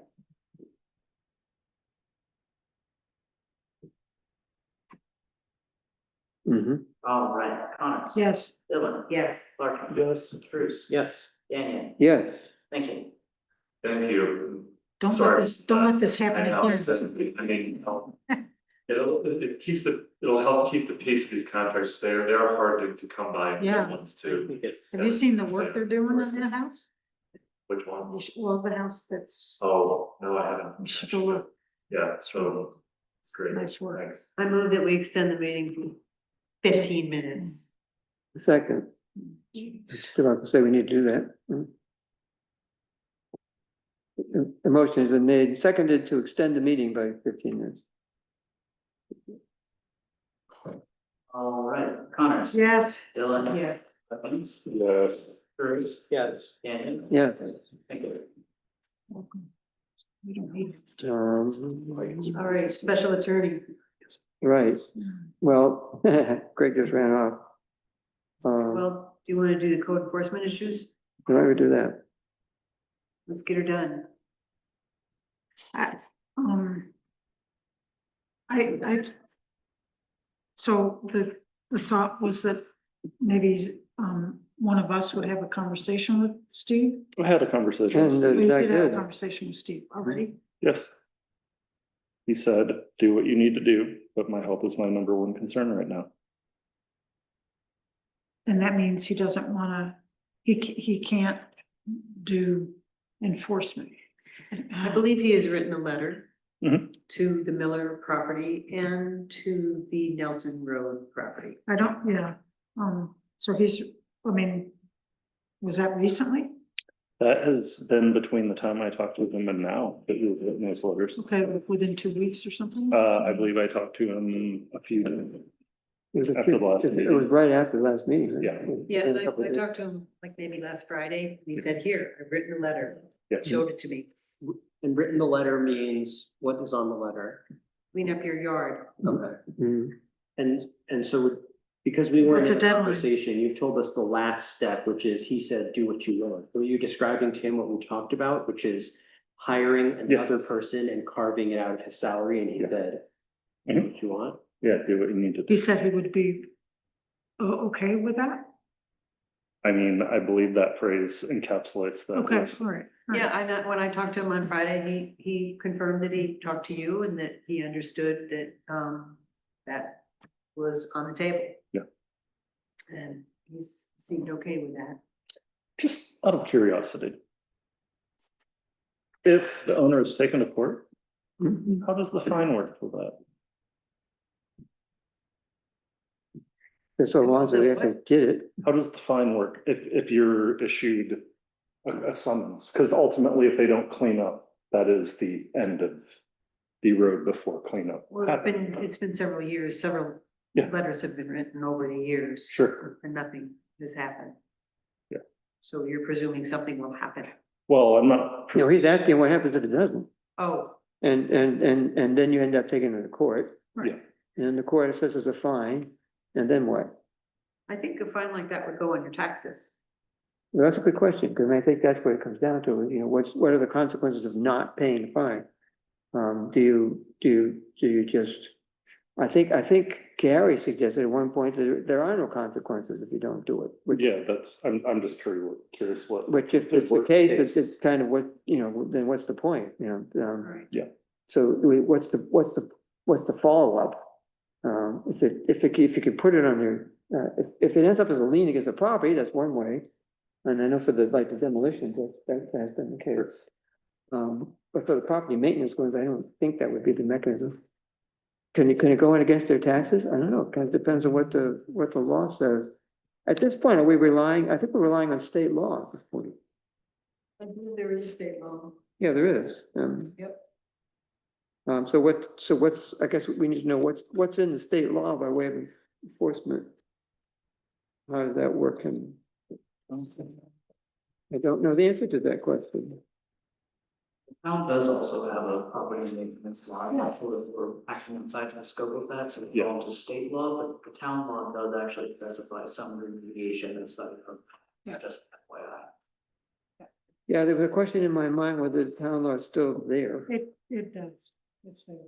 It's mentioned in the last code stuff. Is It it? doesn't, it's not verbatim, but the It's alluded to. newest code thing references that law. Okay, I thought the newest one did, So- but if it does, then it's still there. And we could act under either our own law or the state law. Because there is a state property maintenance code. It's part of code enforcement tools, if you will. What is that ours? In time provided, the CEO files a written complaint with the town justice specifying the conditions, acts constituting a violation and the name and address of the owner, whatever. The CEO issues an appearance ticket to court, and then there will be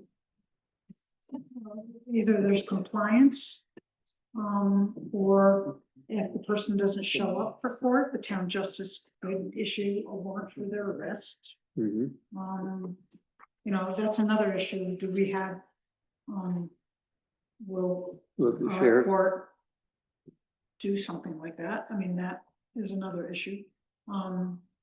If the CEO finds no violation and refuses to act on complaint, the complainant may appeal to the town board. yeah, But, is there anything about, and that's for maintenance of property. it doesn't say anything really about what happens, but once it gets to the court. It finds to be assessed and, surprised that isn't in there. Usually the laws say, you know, the court may assess a fine of X amount, you know, and every 2 weeks that it doesn't get dealt with is another violation and can be pursued separately, you know, that kind of language is in most of them, but it's not there. We should look and see what the state law has. It's 62 pages of single space. State, Yeah, yeah, I'm not surprised. I'm not gonna look at it. Print it out and look up. No, it's definitely something I want to peruse. Yeah. Anyway, it's a good question to ask. You know, and if we decide to invest significant resources in pursuing compliance. Yeah. What kind of consequences are likely to actually happen?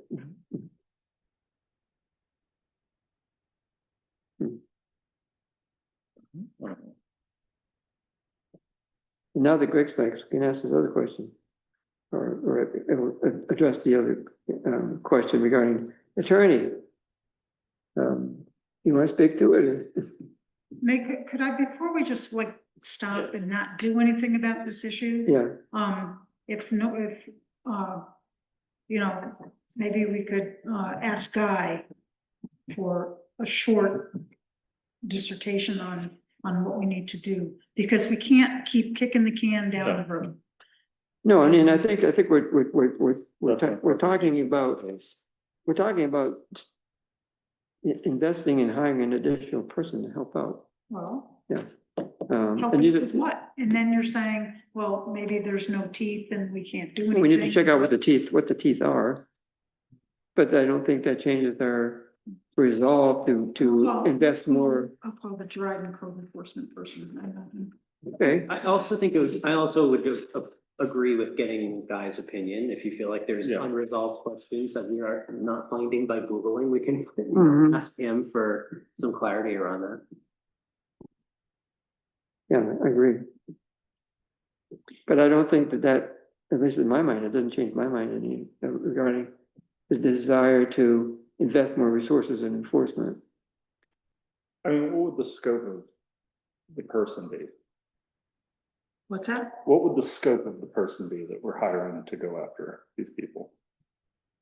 That would be the scope to go after these people. I mean, we could look at the code enforcement job description Yeah, and pick out the things that we need to have, that Steve is, you know, not interested in doing, and find somebody who's willing to do those things. I mean, Isn't it, we would be hiring someone whose primary focus would be enforcement violations. yeah.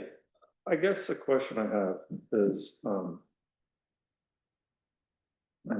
can't believe I'm asking this. Is it possible for, say, a board member to just approach the person as a human being and talk to them about this before it goes any further? I mean, I always thought a board person could go with the code person. Yeah. You know, And I would say also with the new hire, because I mean, I know just because we're hiring somebody to do enforcement doesn't mean enforcement doesn't encompass, you know, the first stages of the process, which is to talk to the people and find out what their situation is. Sure. Why they are in the situation that they are in. Yeah. Because and then what you do about it. But all of that is, you know, somebody needs to be doing it. Sure.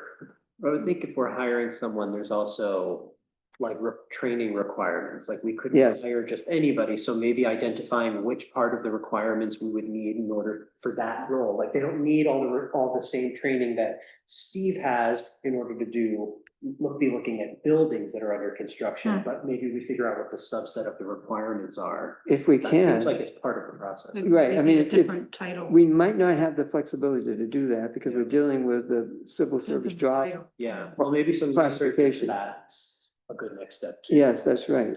And Marnie raised that point at Yes, the I was meeting, thinking about it. and it was a very well-made point that we have to deal, we're operating within the context of what the civil Right. service do. We're talking about a part-time version of what's well, it's not typically necessarily full-time.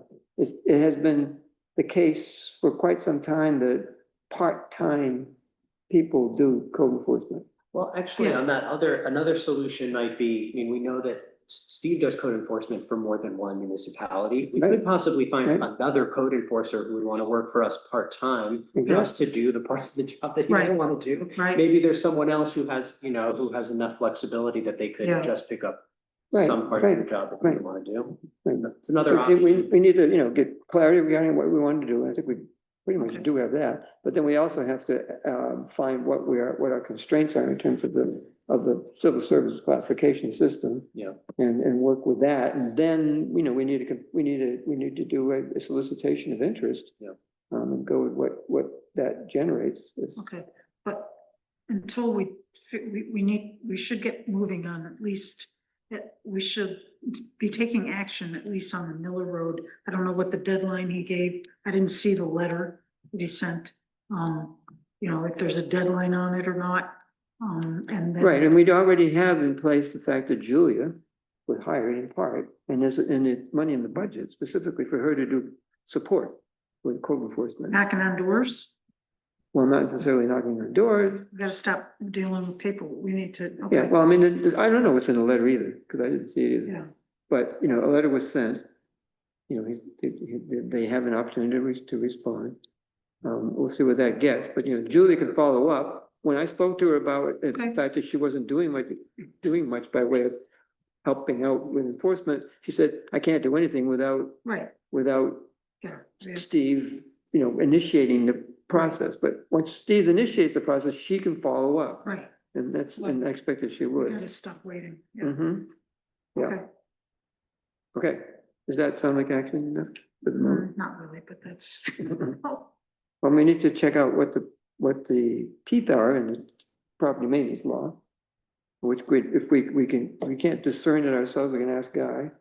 I mean, I also think it's worth saying, if you want us to take some more action, maybe like come to the next meeting. Like, I just feel like we can't come up with the action and then approve it in the same meeting. We never Yeah. have enough time. Yeah. So maybe if we had like a proposal in front of us to think about, Right. and then we can come here and talk Right. about it, that would help. For me, I don't know enough about this to come Yeah. up with something really actionable in Yeah. the 10 minutes that we have allowed. well, we spend a lot of money on training We do, of code, right. and I, you know, I think the person with the skills is, understandably not interested in that part of the job. I don't blame him. No, but it's part of the job. Anyway, Mhm. all right. Special attorney. Yes, special attorney. Yeah, as you know, we're not committed to having only just one attorney. We don't have one attorney. We have the business. Well, yes and no. But I mean, the guy specifically told us if you ever have to do any litigation, that's not going to be me. And we have also made it clear that when, although we have retained Thaler, they're not the only show in town necessarily. We can hire others if we want to. Guy has advised that we might want to. So maybe you can, I don't know if you want to speak to that, Greg. Yeah, I can. You know, what I was just doing was, I had a conversation with Guy one time about the whole, we have mechanisms to find. Can you switch microphones? Sorry about that. You're just going in and out. Can you hear me? Yeah, now. Okay. I knew I had a conversation with Guy at one point. Are you over time? Do we continue to extend it? We got 3 more. No, we got a couple Okay, minutes. sorry. I just found commentary about how to assess fines when it's not actually in the how to collect them. But he might be able to expand on it. I can just give this to you for now. I'll print it out and just give it to you. But your question about the special counsel, so Guy just suggested that the town considers getting special counsel on board for litigation purposes, just if and when any litigation needs to happen. He was expressing concern by the latest appeal from, not necessarily concern, but just that there's an appeal of a zoning determination, and just him watching from the sidelines of how it's been sort of playing out with the back and forth between South Cider and the neighbors and the town, that there just might be a lawsuit eventually. So just to have a special counsel, and he's going to be reaching out to litigation counsel for the town to consider. So there's no action item at this point. I just brought it to Joel today because the appeal is going to the Board of Zoning Appeals, not to be decided, but it's going starting next week. The Board of Zoning Appeals, and then we'll be scheduling a public hearing and everything. So that prompted just this mention of considering just getting with. Was he specifically recommending that we do that before there is a lawsuit? Yeah, yeah, that way so that council can be involved in the BZA's proceedings and just sort of being involved. He didn't really go into a lot of detail. It was just at this point, he's reached out to a number of litigation counsels he knows, and then we'll provide them over to you or me or both.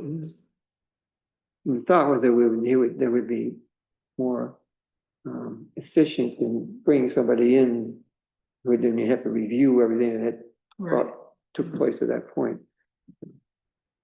Maybe, assuming of course that something actually happens.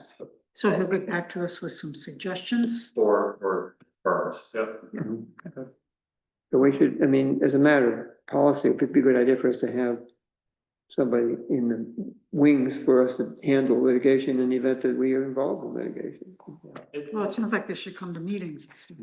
And just to reiterate, it was just that he felt like the temperature is sort of elevating between seeing the appeal and just seeing all this back and forth. It's really been happening for a year that he's just feeling the temperature is elevated enough that it's probably a good idea to have somebody, even just on retainer, just in case this does, or something happens, that the town is sued for anything. Right. That they're just, I think he's saying that he doesn't have the bandwidth to be that litigation counsel. So I definitely felt for a few months, that seems, reading in between the lines barely, it seems pretty likely that that we could end up in a lawsuit just over that situation. So that sounds like good advice. Yeah. I hate to spend money prophylactically, but Well, It's just more of a heads up, right, in case of the email comes through saying, hey, here's some recommendations for special counsel, you know why. Right. A shorter blurb and might help that along. So the question is really, do we hire somebody prophylactically? if he gives us some names, we could reach out to them and say, this is the situation, Yeah. what do you recommend? See what they- Or yeah. just to see how they respond to just an opening letter. Mhm. They would usually provide like a contract for services and, maybe it'd be available for the first board meeting in September. Maybe all goes well to consider. It'll be before a likely hearing date for this specific appeal. The BZA, I can't speak for the chair of the BZA, Earl Hicks, is online, not that they haven't determined a hearing date, as I said, the BZA meeting next Tuesday. But, I was speaking with Earl earlier today and said, so he, Okay. And that was the last item on the agenda. Poor Earl sat through this meeting. Right. Sorry, Earl. Was that, oh, yeah, that's the BE. We could extend the meeting for purposes of items to go on the agenda next, or we could just end the meeting. Email you in the comments. Okay, thank you all for coming. Meeting adjourned. I sat there at 3 hours, this board meeting, because